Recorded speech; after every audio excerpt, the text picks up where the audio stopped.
सड़क के किनारे लोग बड़ी संख्या में जुटे हुए हैं।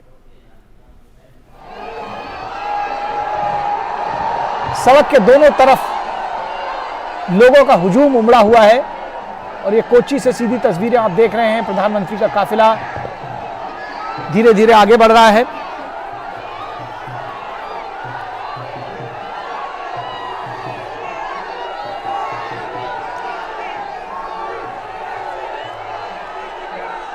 प्रधानमंत्री इस वक्त अपने वाहन से उतरकर सड़क पर पैदल ही लोगों के बीच आ गए हैं। यह अभूतपूर्व दृश्य है।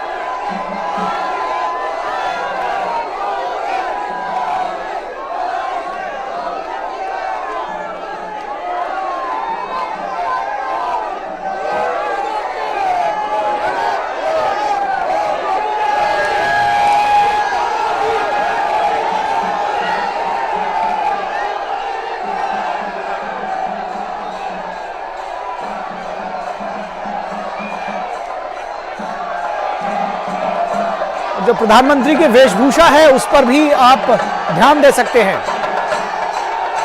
ये वेशभूषा भी केरल के परिधान धारण कर रखे हैं प्रधानमंत्री ने। उसी तरह से एक उत्तरीय और रेशमी किनारे की धोती कुर्ते के साथ प्रधानमंत्री ने जो पहनी है वो केरल के परिधान से मेल खाती है। केरल का परिधान है दरअसल। और इस बड़ी भीड़ को देखते हुए प्रधानमंत्री ने अपनी कार से वो नीचे उतर आए हैं और पैदल ही लोगों के बीच में पहुंच गए हैं।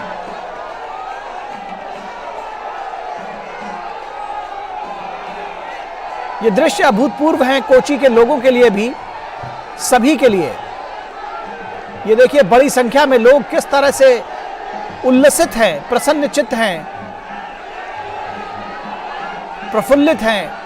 उनके प्रधानमंत्री उनके बीच में मौजूद हैं और इस क्षण को वो गंवाना नहीं चाहते।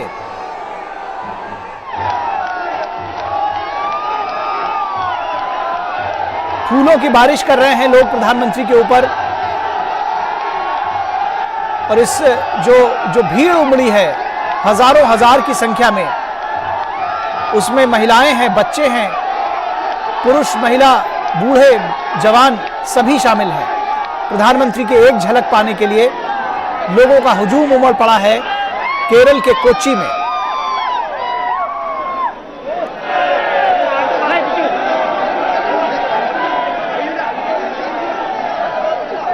प्रधानमंत्री की लोकप्रियता का परिचायक है, आप देख सकते हैं। और शायद कुछ वर्षों पहले तक इस बात की कल्पना नहीं की जा सकती थी कि भाजपा के किसी नेता का इस तरह से जन सैलाब उमड़कर स्वागत करेगा। प्रधानमंत्री की लोकप्रियता का यह परिचायक है कि सुदूर केरल के कोच्चि में भी लोग उमड़ पड़े हैं अपने प्रिय प्रधानमंत्री की एक झलक पाने के लिए।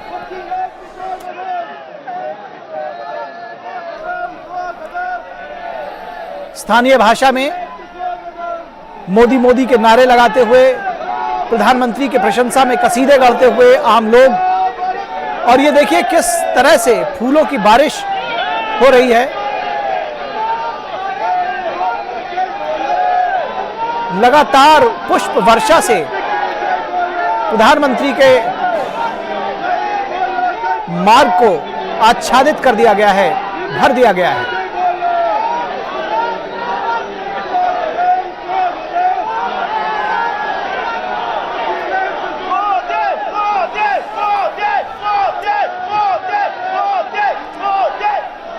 ये जो स्वर हैं, जो एम्बियंस है, उसको फील करिए, उसको महसूस करिए।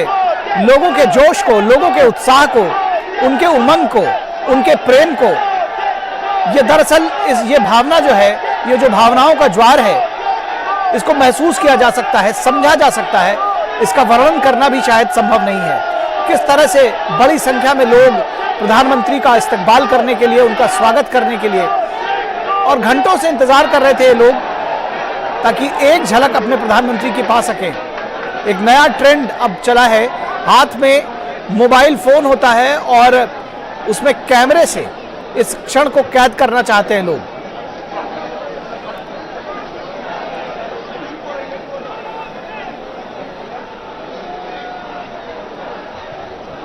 जैसे जैसे प्रधानमंत्री उनके बीच में पहुंचते हैं, लोगों का उत्साह, उमंग चरम पर पहुंच जाता है। मोदी मोदी के नारों से गूंज रहा है ये पूरा इलाका, और हाथ हिलाकर स्वागत करते प्रधानमंत्री नरेंद्र मोदी का। शुरू में अपनी कार में सवार थे प्रधानमंत्री, लेकिन इतनी भारी भीड़ को देखकर वो स्वयं पैदल ही लोगों के बीच पहुंच गए। ये लगातार पुष्प वर्षा जो है वो दिखा रही है कि किस तरह से लोग अपने प्रधानमंत्री से प्रेम करते हैं, और किसी बड़े फिल्म स्टार की भी इतनी लोकप्रियता नहीं होगी।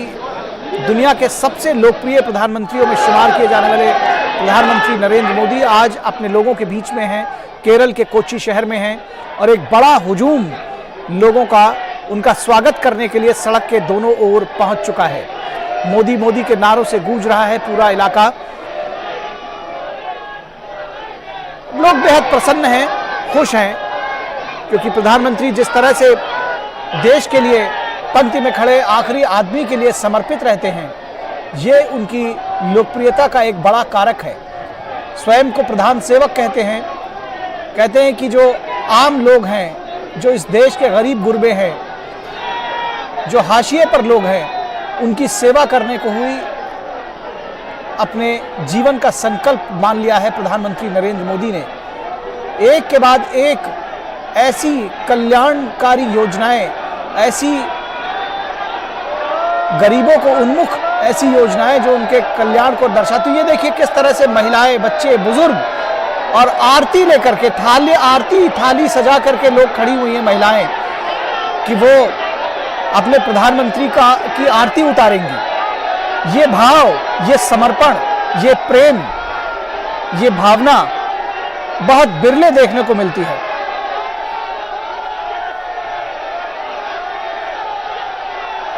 लगातार पुष्प वर्षा, शायद इतनी बड़ी संख्या में लोग कम ही जुटे होंगे इन सड़कों पर इससे पहले।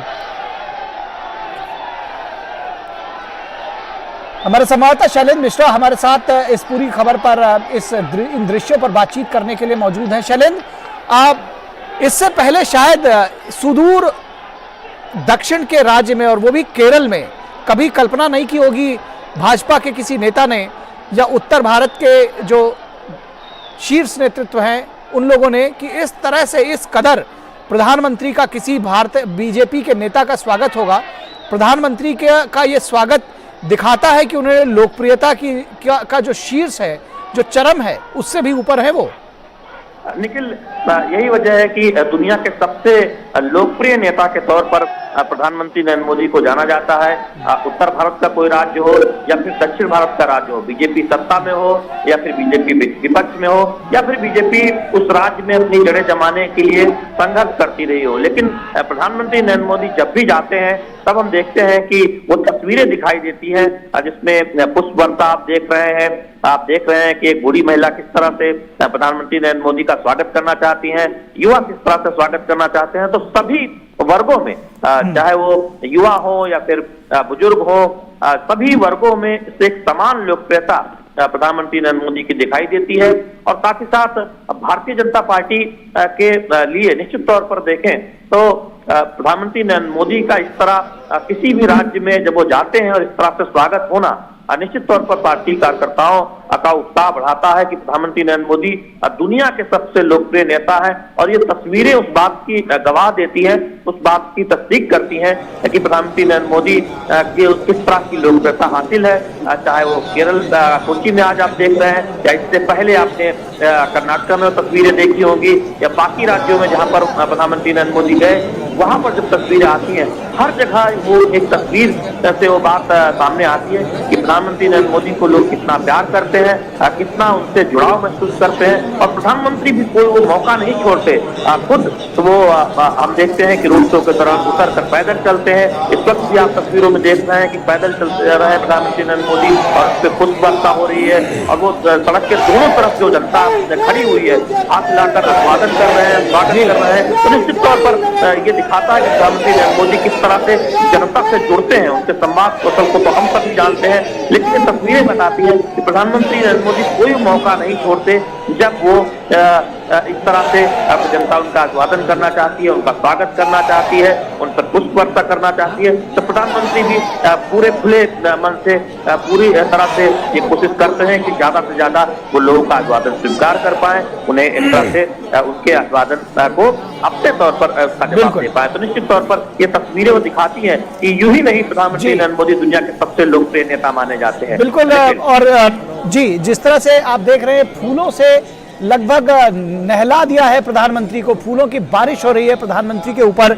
और जिस तरह से देखने में आता है जैसे क्रिकेट के ग्राउंड में जब प्रिय खिलाड़ी या जो खिलाड़ी जब चौके छक्के मारते हैं, आजकल आईपीएल भी हो रहा है, तो जो जिस तरह से उत्साह से चीखते चिल्लाते जो दर्शक हैं वो दिखाई पड़ते हैं। कुछ उस तरह का उत्साह, उतने आंदोलित, उतने उत्तेजित, उतने प्रसन्न चित्त दर्शक जो है जैसे दिखाई देते हैं, उसी तर्ज पर यहाँ पर जो लोग प्रधानमंत्री का स्वागत करने के लिए आए हैं वो दिखाई पड़ रहे हैं। ये उत्साह की तस्वीरें हैं, लोग लगातार हाथ हिला रहे हैं, अपने आप को कनेक्ट कर रहे हैं प्रधानमंत्री से। हर व्यक्ति को लग रहा है कि प्रधानमंत्री उनसे उन्मुख हैं, उनसे मुखातिब हैं, और वो हाथ हिलाकर प्रधानमंत्री का स्वागत कर रहे हैं। हमारे साथ हमारे संवाददाता राजेश राज भी मौजूद हैं। राजेश, ये जो एक परिवर्तन केरल के राज्य में देखने को मिल रहा है, किस तरह से इसका आकलन करेंगे? कुछ समय पहले तक शायद सुदूर दक्षिण में भारतीय जनता पार्टी के लिए इस तरह का उत्साह, इस तरह का समर्थन सोचा भी नहीं जा सकता था। देखिए निखिल, मैं पिछले 3 दिनों से केरल में मौजूद हूँ, और जो ये कोच्चि जहाँ पर रोड शो चल रहा है उसको मैं लगातार कवर कर रहा हूँ, और मैं ये देख पा रहा हूँ कि जो यहाँ पर केरल के जो नौजवान हैं वो प्रधानमंत्री नरेंद्र मोदी का इस्तेमाल करने के लिए, उनका स्वागत करने के लिए, उसका दीदार करने के लिए हम देख पा रहे हैं कि दोपहर से तकरीबन 12 बजे से लोगों का आना जो है वो शुरू हो चुका था। मैं रोड शो से पहले तकरीबन 3-4 घंटों से मैं प्रचंड धूप में सड़कों पर खड़ा था, और उस वक्त जो लोगों की प्रतिक्रियाएं आ रही थी वो देखने योग्य थी। दोपहर से ही लोग जो बैरिकेड लगाए गए थे निखिल, उन बैरिकेड के बगल में लोग खड़े होकर जहाँ एक तरफ मोदी मोदी के नारे लगा रहे थे, वहीं फूल बरसाने के लिए फूलों की जो गुलाब की जो पंखुड़ियां थी या गेंदा फूल की जो पंखुड़ियां थी उसको रखा गया था, ताकि जो कलाकार थे, जो कलाकार हैं, वो कलाकार भी इनका जोरदार तरीके से स्वागत करने के लिए दोपहर से पलक पावड़े बिछाए हुए थे। और ये उम्मीद की जा रही थी कि जब प्रधानमंत्री नरेंद्र मोदी पहुंचेंगे तो उनका जोरदार अभिनंदन, इस्तकबाल और स्वागत किया जाएगा। और वही नजारा मैं देख पा रहा हूँ कि प्रधानमंत्री आहिस्ता आहिस्ता उनकी गाड़ी जो है वो आगे की तरफ बढ़ रही है, और दोनों तरफ जो पंक्तिबद्ध लोग खड़े हैं वो प्रचंड नारे के साथ पूरा जो माहौल है वो गुंजायमान हो चला है। और धीरे धीरे उनकी गाड़ी जो है वो जहाँ पर एसएच कॉलेज जो रैली ग्राउंड है, रैली ग्राउंड की तरफ उनकी गाड़ी जो है धीरे धीरे बढ़ रही है। दोनों तरफ सड़क के दोनों तरफ लोग खड़े हैं, और रैली ग्राउंड की अगर बात करें तो रैली ग्राउंड में खचाखच भरा हुआ है। जो राज्य के नौजवान हैं, जो कॉलेज के स्टूडेंट हैं, बुद्धिजीवी हैं, इंटेलेक्चुअल्स हैं, पत्रकार हैं, वो प्रधानमंत्री नरेंद्र मोदी से संवाद करना चाहते हैं। वो देश के विकास मॉडल को समझना चाहते हैं, ताकि जो हिंदुस्तान का विकास मॉडल है निखिल, वो कैसे केरल का विकास मॉडल बने, इसके लिए तैयारियां जो है पूरे जोर शोर से है। तेजस्वी सूर्या जो भारतीय जनता पार्टी राष्ट्रीय युवा मोर्चा के अध्यक्ष, वो केरल बीजेपी के प्रधान प्रकाश जावड़ेकर समेत अनेक जो राष्ट्रीय और प्रांतीय नेता हैं वो रैली स्थल पर मौजूद है, और प्रधानमंत्री का काफिला जो है वो रोड शो से गुजरता हुआ आहिस्ता आहिस्ता अब अपने एसएच कॉलेज ग्राउंड जहाँ पर युवम देगा यूथ कॉन्क्लेव को प्रधानमंत्री संबोधित करेंगे, ग्राउंड पर वो अब पहुंचने की तैयारी। ये दृश्य जो हमारे दर्शक देख रहे हैं, राजेश राज देख रहे हैं, जैसे सड़कों को गेंदे के फूल से पाट दिया गया है। लगातार जो गाड़ी के शीशे हैं वो साफ करने पड़ रहे हैं। प्रधानमंत्री स्वयं पैदल चलकर लोगों के बीच में पहुंचे हैं, और अब वो अपनी गाड़ी पर एक तरह से गेट पर बाहर जो जिसको कहते हैं, जिस तरह से वो हाथ पकड़कर बाहर एक तरह से निकलकर खड़े हो जाते हैं, वो दृश्य अब देखने को मिल रहे हैं। लगातार प्रधानमंत्री के स्वागत में फूलों की बारिश हो रही है, और ये स्वतः स्फूर्त है। जो लोग आए हैं यहाँ पर वो देखने को मिल रहा है, जिस तरह से जो आनंद, जो उत्साह, जो जिस तरह से लोग प्रफुल्लित हैं वो देखने को बनता है। और इतनी बड़ी संख्या में इतना बड़ा हुजूम केरल में जिस तरह से जुटा हुआ है, ये शायद अकल्पनीय था पहले। हमारे साथ हमारे संपादकीय सलाहकार विनोद मिश्रा भी जुड़े हुए हैं, उनसे भी यही सवाल जो है। विनोद जी, आपको लगता है कुछ वर्षों पहले तक सुदूर केरल में, दक्षिण भारत में और किसी भाजपा नेता की, क्योंकि प्रधानमंत्री भी बीजेपी के बड़े लीडर माने जाते हैं, देश के प्रधानमंत्री तो हैं ही, उनकी जो लोकप्रियता है उसमें लगातार उत्तरोत्तर जो है वो बढ़ोतरी हो रही है, लेकिन कभी इससे पहले सोचा गया था कि इस तरह से किसी प्रधानमंत्री का स्वागत होगा? क्या वजह, प्रमुख वजह देखते हैं इसकी? लेकिन मैं इस रोड शो पे तो हमारे रिपोर्टर वहां बता रहे थे, और मुझे लगता है कि वो जो ग्राउंड जीरो पे खड़े होकर बता रहे थे वो तो समझने की जरूरत है ही। लेकिन ये रोड शो आज की तारीख में जो पॉलिटिकल इक्वेशन बनाने की बात हो रही है, उनको भी ये समझने की जरूरत है कि रीच आउट क्या होता है। इसको पीएम मोदी ने जब तक साबित किया है, चाहे वो बनारस में रोड शो करके हो, गुजरात में रोड शो करके हो, नॉर्थ ईस्ट में रोड शो करके हो, या आप महाराष्ट्र में, मुंबई में आप देख लें, या साउथ में कर्नाटक में देख लें, पीएम ने रोड शो के जरिए डायरेक्ट सीधे आम आदमी से अपना संवाद बनाने की कोशिश की है। ये रीच आउट जो है वो बताता है कि जब एक प्राइम मिनिस्टर जननायक के रूप में देश में आता है, जब एक प्राइम मिनिस्टर का सीधे जनता से संवाद होता है, तो वो कोई राजनीतिक फॉर्मूला डाइनिंग रूम में या एसी रूम में नहीं बनाता है। ये सारे विपक्ष के लीडर जो आज हम देख रहे थे कि ये इस डाइनिंग रूम से उस डाइनिंग रूम में, इस विपक्ष के नेता उस विपक्ष के रूप में वो मिल रहे हैं, और जो 2024 के लिए अपने अपने फॉर्मूले बना रहे हैं, उनके सामने में सबसे बड़ा टारगेट पीएम मोदी का ये रोड शो है, जो ये बताता है कि जो जन समर्थन और जन सैलाब पीएम मोदी के लिए केरल में भी अगर उभर के आता है, तो आप कल्पना कर सकते हैं कि नॉर्थ इंडिया में और गुजरात में या बाकी स्टेट में फिर उसका जो चमत्कार है, करिश्मा है, वो किस रूप में, पब्लिक रूप में दिखता है। तो सवाल सीधा है, ये राजनीतिक मैसेज भी है कि जब तक आप जनता से नहीं जुड़ेंगे या जनता का जुड़ाव आपसे नहीं होगा, तब आप 2+2 4 करेंगे, तो ये राजनीति में कभी भी सक्सेस नहीं होता है। राजनीति में सक्सेस तब होता है जब उसका राजनीतिक नेतृत्व का सीधा जनता से संवाद होता है। आप देख रहे हैं कि घरों में, बालकनी में, खिड़कियों में जो एक भीड़ लगी हुई है, लोग देख रहे हैं, पीएम मोदी को वहां से अभिवादन कर रहे हैं। ये एक लगाव है। वो किसको वोट दे रहे हैं, नहीं दे रहे हैं, केरला में क्या फैक्टर है, राजनीति का क्या इक्वेशन है, ये सब दूर की बात है। सीधी बात ये है कि वो डायरेक्ट पीएम मोदी को जान रहे हैं, वो डायरेक्ट पीएम मोदी को अभिवादन कर रहे हैं। तो पीएम मोदी उनके सामने में एक ऐसे टॉप लीडर है जो एक राष्ट्रीय नेता के रूप में उनके सामने में सबसे बड़ी इमेज है। ये रोड शो बता रहा है। और सबसे बड़ी बात यह है कि पीएम मोदी उस इलाके में रोड शो कर रहे हैं जहां उनका कोई रिप्रेजेंटेटिव नहीं है। वहां आप देखिए, म्युनिसिपल कॉर्पोरेशन से एमपी तक सारे लेफ्ट के, यूडीएफ से लेके और बाकी पॉलिटिकल पार्टीज का होता है, बीजेपी का अभी भी संघर्ष जारी है। लेकिन अगर उस इलाके में पीएम का ये सपोर्ट मिलता है, ये जन समर्थन मिलता है, तो आप कह सकते हैं कि पार्टी लाइन से अलग हटके जनता के बीच में वो अभी भी राष्ट्रीय सबसे बड़े नेता हैं। लेकिन निश्चित तौर पर विनोद जी, और इस संवेद स्वर को, जो ये शोर उठ रहा है, मोदी के जो नारे लग रहे हैं, ये जो भावना है, इसको समझने की जरूरत है। जिस तरह से जो प्रसन्न चित्त चेहरे, और जैसा कि मैंने शुरू में कहा कि जैसे क्रिकेट के ग्राउंड में जब चौके छक्के लगते हैं तो लोग खुशी से चीख पड़ते हैं, कुछ उस तरह से चीखते चिल्लाते, संवेद स्वर में शोर मचाते, मोदी के नारों से गुंजायमान करते हुए पूरा इलाका, पूरा माहौल, और हर व्यक्ति वहां जो खड़ा है सड़क के किनारे, वो एक झलक तो पाना ही चाहता है। हर व्यक्ति हाथ हिला रहा है, उसको लगता है कि प्रधानमंत्री उनको रिस्पॉन्ड दे रहे हैं और वो एक बार अपने प्रधानमंत्री का स्वागत कर ले, इस्तकबाल कर ले।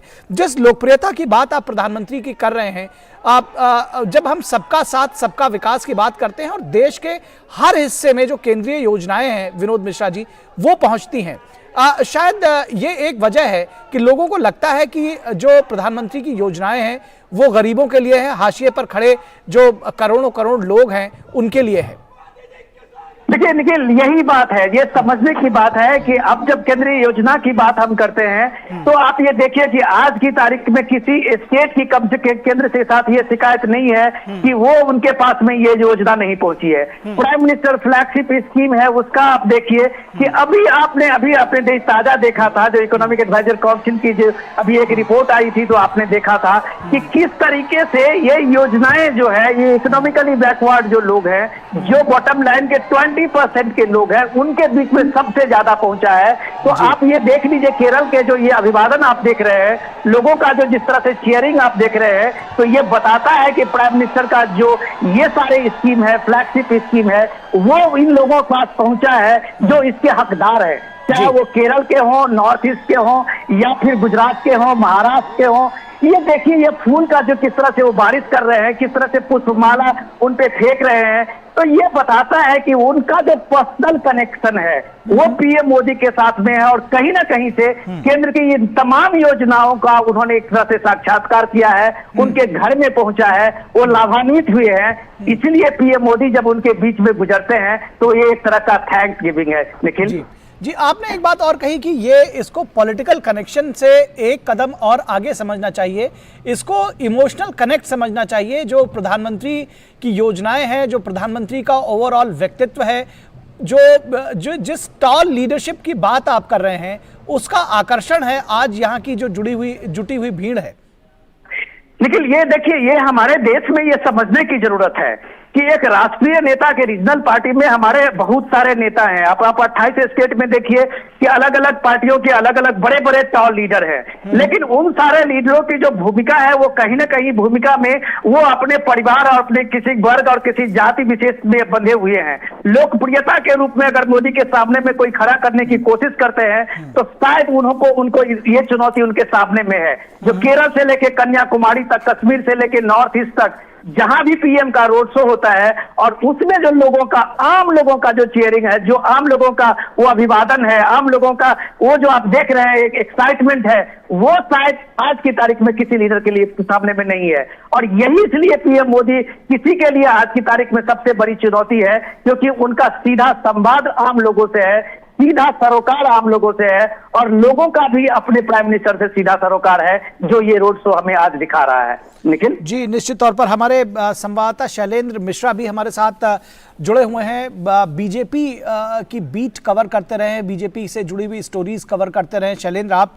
और जिस तरह से विनोद मिश्रा जी कह रहे हैं कि ये यात्रा भले ही राजनीतिक ना हो, लेकिन इसका जो इमोशनल कनेक्ट है वो सामने दिखाई पड़ रहा है। अगर ये यात्रा राजनीतिक नहीं है, ये बात बिल्कुल सही है, इसका मकसद भी युवाओं के साथ एक जुड़ाव है, एक इवेंट के साथ जुड़ना है, लेकिन इसका लाभ तो जरूर बीजेपी को मिलेगा, ऐसा लगता है आपको? लेकिन निश्चित तौर पर जब हम देखते हैं कि इतना बड़ा जनसमूह प्रधानमंत्री नरेंद्र मोदी के कार्यक्रमों में उमड़ता है, इसके पीछे एक वजह भी है। जब आज देख रहे हैं कि स्टार्टअप इकोनॉमी में हम कितनी तेजी से आगे बढ़ रहे हैं, जब देश के युवाओं को ज्यादा से ज्यादा बेहतर अवसर मिल रहा है, और आपने उन तस्वीरों में देखा जब महिलाएं बड़ी संख्या में प्रधानमंत्री नरेंद्र मोदी पर फूल बरसा रही थी, आज करोड़ों करोड़ों महिलाओं को धुएं से आजादी मिली है। तो दरअसल ये तस्वीर दिखाती है कि वो जो इमोशनल कनेक्ट आया है उसकी क्या वजह है। उसकी वजह है जब धुएं से आजादी मिली है, ऐसी करोड़ों महिलाओं को बहुत पक्का छत मिला है, करोड़ों परिवारों को जिनको इससे पहले कच्चे घरों में रहना पड़ता था।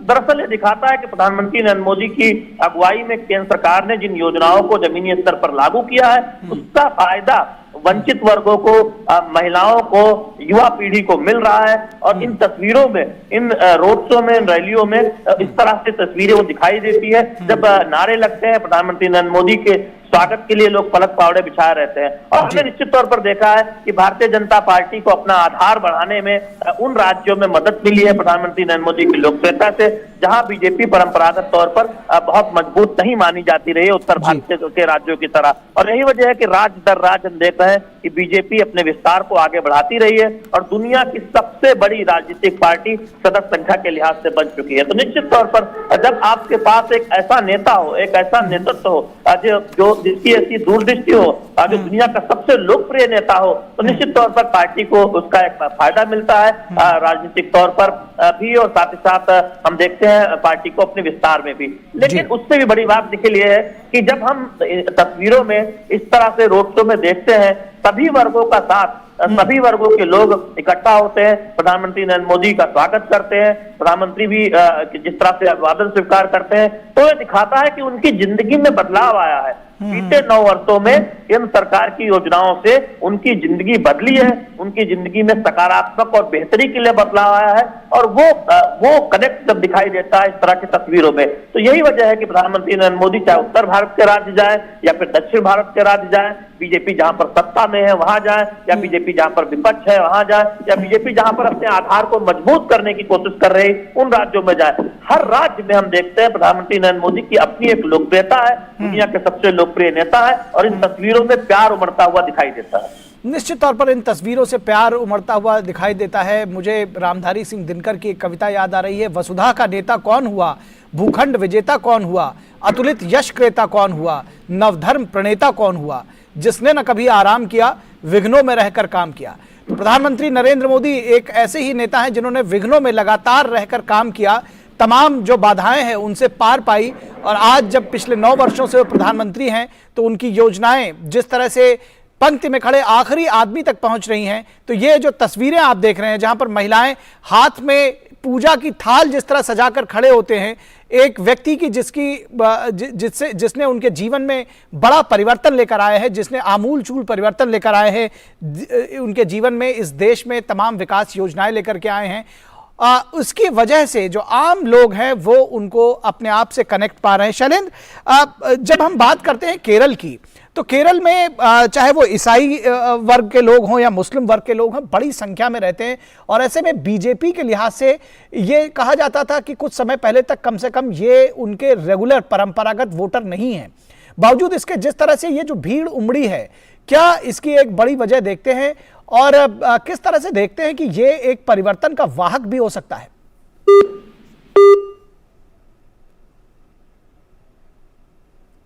शायद शैलेंद्र का संपर्क हमारे साथ नहीं है। विनोद मिश्रा हमारे साथ अगर जुड़े हुए हैं तो उनके पास जाएंगे। फिलहाल हम अपने दर्शकों को ये जो तस्वीरें दिखा रहे हैं, ये कोच्चि की तस्वीरें हैं जहां प्रधानमंत्री नरेंद्र मोदी पहुंचे हुए हैं। ये उनका रोड शो जो है जारी है। वो पहले अपनी गाड़ी पर सवार थे और उसके बाद इतनी बड़ी संख्या में इतना बड़ा हुजूम लोगों का उमड़ा है यहाँ पर कि प्रधानमंत्री अपनी गाड़ी छोड़कर वो पैदल ही निकल पड़े। ये तस्वीरें देखिए, अपने आप में जो भावनाएं जिस तरह से लोगों की सामने आ रही हैं, वो अपने आप में बहुत कुछ कहती हैं। एक जो चाइनीज सेइंग है कि एक तस्वीर अपने आप में कई हजार शब्दों को उकेरती है, तो वो ये जो तस्वीरें हैं वो दिखाती हैं कि अपने लोकप्रिय प्रधानमंत्री को अपने बीच में पाकर किस तरह से आनंदित हैं, प्रसन्नचित्त हैं, प्रफुल्लित हैं लोग, और छोटे बच्चों से लेकर बड़े बूढ़े बुजुर्ग महिलाएं, ये खुशी देखिए चेहरे की, किस तरह से ये स्वतः स्फूर्त है। ये लाए गए कार्यकर्ता कतई नहीं हो सकते, ये लोग स्वयं आए हैं अपने प्रधानमंत्री की एक झलक पाने के लिए। लेकिन जितना जो मैं देख रहा हूं अभी टेलीविजन स्क्रीन पे, और आप इस बात को समझ सकते हैं कि ये कोच्चि का शहर है, ये बंदरगाह का शहर वाला शहर है जी। उसमें आप देखिए कारोबार के लिहाज से यहाँ लोग किस तरह से व्यस्त होंगे दिन के समय में, और उसके बाद आज अगर वो सारा काम छोड़ के पीएम मोदी के इस रोड शो में ये देखने आए हैं, उसमें हर तबके हर वर्ग के लोग, चाहे वो बिजनेसमैन हो, कारोबारी हो, स्टूडेंट हो, महिलाएं हो, गृहिणी हो, सारे लोग अगर एक साथ जुट सकते हैं तो जुटे हुए हैं, तो आप उसके भाव को समझ सकते हैं। एक कारोबारी शहर में अगर लोग जो प्रोफेशनल्स हैं, काम करने वाले लोग हैं, मजदूर हैं, वो जो एक सेंटिमेंट का पीएम के साथ में जुड़ाव वो दिखाता है, वो ये बताता है कि ये जो पर्सनल कनेक्शन होता है वो किसी भी आइडियोलॉजी और किसी भी राजनीतिक फार्मूले से ज्यादा अहमियत और ज्यादा ही सीमेंटेड करता है अपने बॉन्डिंग्स में। बिल्कुल, तो बिल्कुल, आपने जो बात कही, इसके पहले जो विनोद जी मैं कह रहा था कि ये कहते हैं कि यहाँ पर ईसाई और मुस्लिम बड़ी संख्या में रहते हैं, और जो परंपरागत रूप से एक जमाने में कहा जाता था कि वो बीजेपी के वोटर्स नहीं है, बावजूद उसके जो कनेक्ट प्रधानमंत्री से लोग लगातार कर रहे हैं और जिस तरह से उमड़े हैं सड़क के किनारे, किस तरह से इसको देखते हैं कि ये एक बड़ा परिवर्तन है पूरी देश की राजनीति के लिहाज से भी? देखिए निखिल, जैसे कि खबर मीडिया की खबर है कि आप आज देखिए कि पीएम से ईसाई मिशनरीज के और ईसाई समुदाय के कई वरिष्ठ लोग जो हैं आज पीएम से मिल रहे हैं। ये एक मैसेज है कि जो पीएम का सबका साथ, सबका विकास और सबका विश्वास का जो ये दर्शन रहा है, और ये जो 2014 से उनकी एक नीति रही है, उसका एक्सेप्टेंस कैसे बढ़ा है, तो जो आप देख सकते हैं कि नॉर्थ ईस्ट इसके इलेक्शन में आप त्रिपुरा, मणिपुर से लेकर अरुणाचल तक में, आप गोवा में जो आपने देखा है सत्ता में बीजेपी को वापस आते हुए, तो इसके पीछे वही सबका साथ, सबका विश्वास और सबका जो विकास है वो कहीं ना कहीं से एक सूत्र बना है। तो आज ये पहली बार ऐसा हो रहा है कि क्रिश्चियन मिशनरी के कई बड़े सीनियर लोग हैं, कई बड़े ईसाई मिशनरीज के जो धार्मिक लीडर हैं, वो पीएम से मिलने के लिए पहुंच रहे हैं, वो अपनी बात पीएम के सामने में रखे हैं। और सबसे इंपॉर्टेंट चीज आप देखिए कि जिस समय में भी इस देश में, केरल में, कि अब मैं याद दिलाऊं, जब कभी भी चाहे वो इराक का मामला हो, रेस्क्यू करने का मामला हो, या अफगानिस्तान में रेस्क्यू करने का मामला हो, सबसे ज्यादा जो नर्सेज होती है, मेडिकल सर्विस में जो लोग होते हैं वो केरल से ही होते हैं। और सबसे ज्यादा उस समय में भारत सरकार ने जो रेस्क्यू कराया था वो एक केरल के जो हमारी महिलाएं थी, बहनें थी, सबको पीएम ने अपने घर में पहुंचाया था, सुरक्षित अपने घर में पहुंचाया था। चाहे वो अफगानिस्तान के हॉस्पिटल में हो या बगदाद के हॉस्पिटल में, लोग भूलते नहीं है जी। ये भारत सरकार का एहसान नहीं है, लेकिन ये एक कम से कम एक शेड पॉइंट है, एक इमोशंस का, जो वहां के लोग इस बात को जता रहे हैं कि यही पीएम मोदी है जो हजारों ऐसे हमारे जो वॉलेंटियर्स थे या वहां काम करने वाले, हॉस्पिटल में काम करने वाले नर्सेज थी, चाहे वो किसी भी समुदाय के हो, मुस्लिम हो, क्रिश्चियन हो, उन सबको पीएम मोदी ने बात जो है उनको घर पहुंचाया था। तो ये जो कनेक्शन होता है, बार बार पीएम ने इस चीज का एहसास लोगों में कराया है कि ये सबका साथ, सबका विकास और सबका प्रयास का जो मूल मंत्र है, उसमें कोई भी राजनीतिक पॉलिटिकल आइडियोलॉजी, कोई भी वोट फार्मूला नहीं है। ये एक भारत सरकार का अपना दर्शन है और पीएम मोदी ये करते हुए दिखते हैं, जो जिसका प्रतिफल आप देखते हैं ये फूलों से, जिस तरह से लोग स्वागत कर रहे हैं। निखिल, निश्चित तौर पर युवाओं के साथ जोड़ना, महिलाओं के साथ कनेक्ट, ये प्रधानमंत्री का एक, जिसको कहते हैं कि उनके व्यक्तित्व का एक बड़ा गुण रहा है, लोगों की नब्ज पकड़ना। आज का जो कार्यक्रम है उसमें भी जो मेगा युवम जो मेगा इवेंट है, उसमें भी प्रधानमंत्री युवाओं के साथ जुड़ेंगे। अब से थोड़ी देर में उनके साथ संवाद कायम करेंगे। केरल का युवा किस तरह से आपको लगता है कि प्रधानमंत्री के साथ जुड़ाव महसूस कर रहा है? क्योंकि इस भीड़ में हम महिलाओं, बच्चों, बुजुर्गों सभी को देख पा रहे हैं विनोद जी। इसमें शायद जो सभी वर्गों के, सभी धर्मों के, सभी समुदायों के और सभी उम्र के भी लोग हैं, इसमें युवा भी बड़ी संख्या में है। लेकिन हम लोग कई बार इसको अपने दूरदर्शन के प्रोग्राम में चर्चा किए हैं कि आज की तारीख में अगर आप देखेंगे कि इंडियन पासपोर्ट का जो है वो कितना क्रेज बढ़ा है। आप इसके बस में अगर आप पड़ोसी मुल्कों के पासपोर्ट को और इंडिया के पासपोर्ट से तुलना करें, तो आज इंडिया के पासपोर्ट से आप देखें कि दुनिया में कम से कम 10 ऐसे कंट्री हैं उसके पैरेलल में। मैं विनोद जी आपको रोकना चाहूंगा। इस वक्त जो प्रधानमंत्री पहुंच चुके हैं आयोजन स्थल पर। The most popular youth icon of India, the architect of Vishwaguru Bharat, Honorable Prime Minister Narendra Modi ji.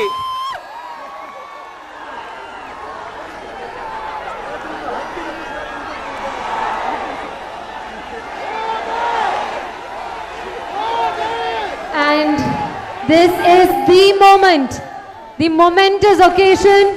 Honorable Prime Minister of India, Shri Narendra Modi ji, a hearty welcome to you, sir. पूरे उत्साह और उमंग के साथ यहाँ इकट्ठे हुए केरल के नौजवानों की तरफ से आपका बहुत बहुत स्वागत है, sir. It's such an honor and privilege to extend gracious welcome to you. And we would now like to present a memento as a gesture of welcome to our Honorable PM.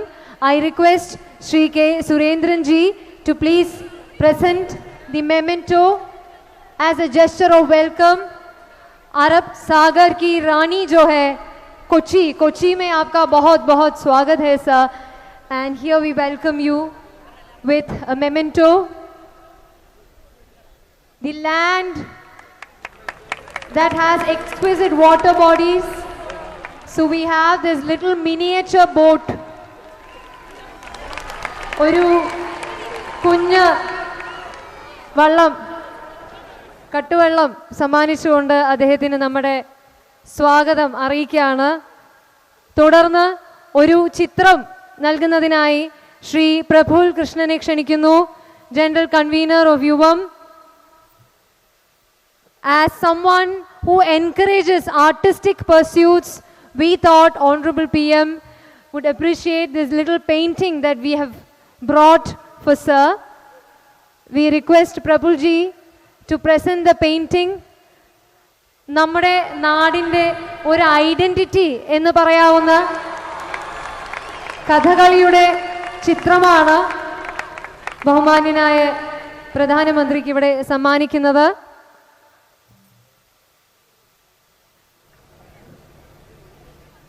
Some moments are surreal.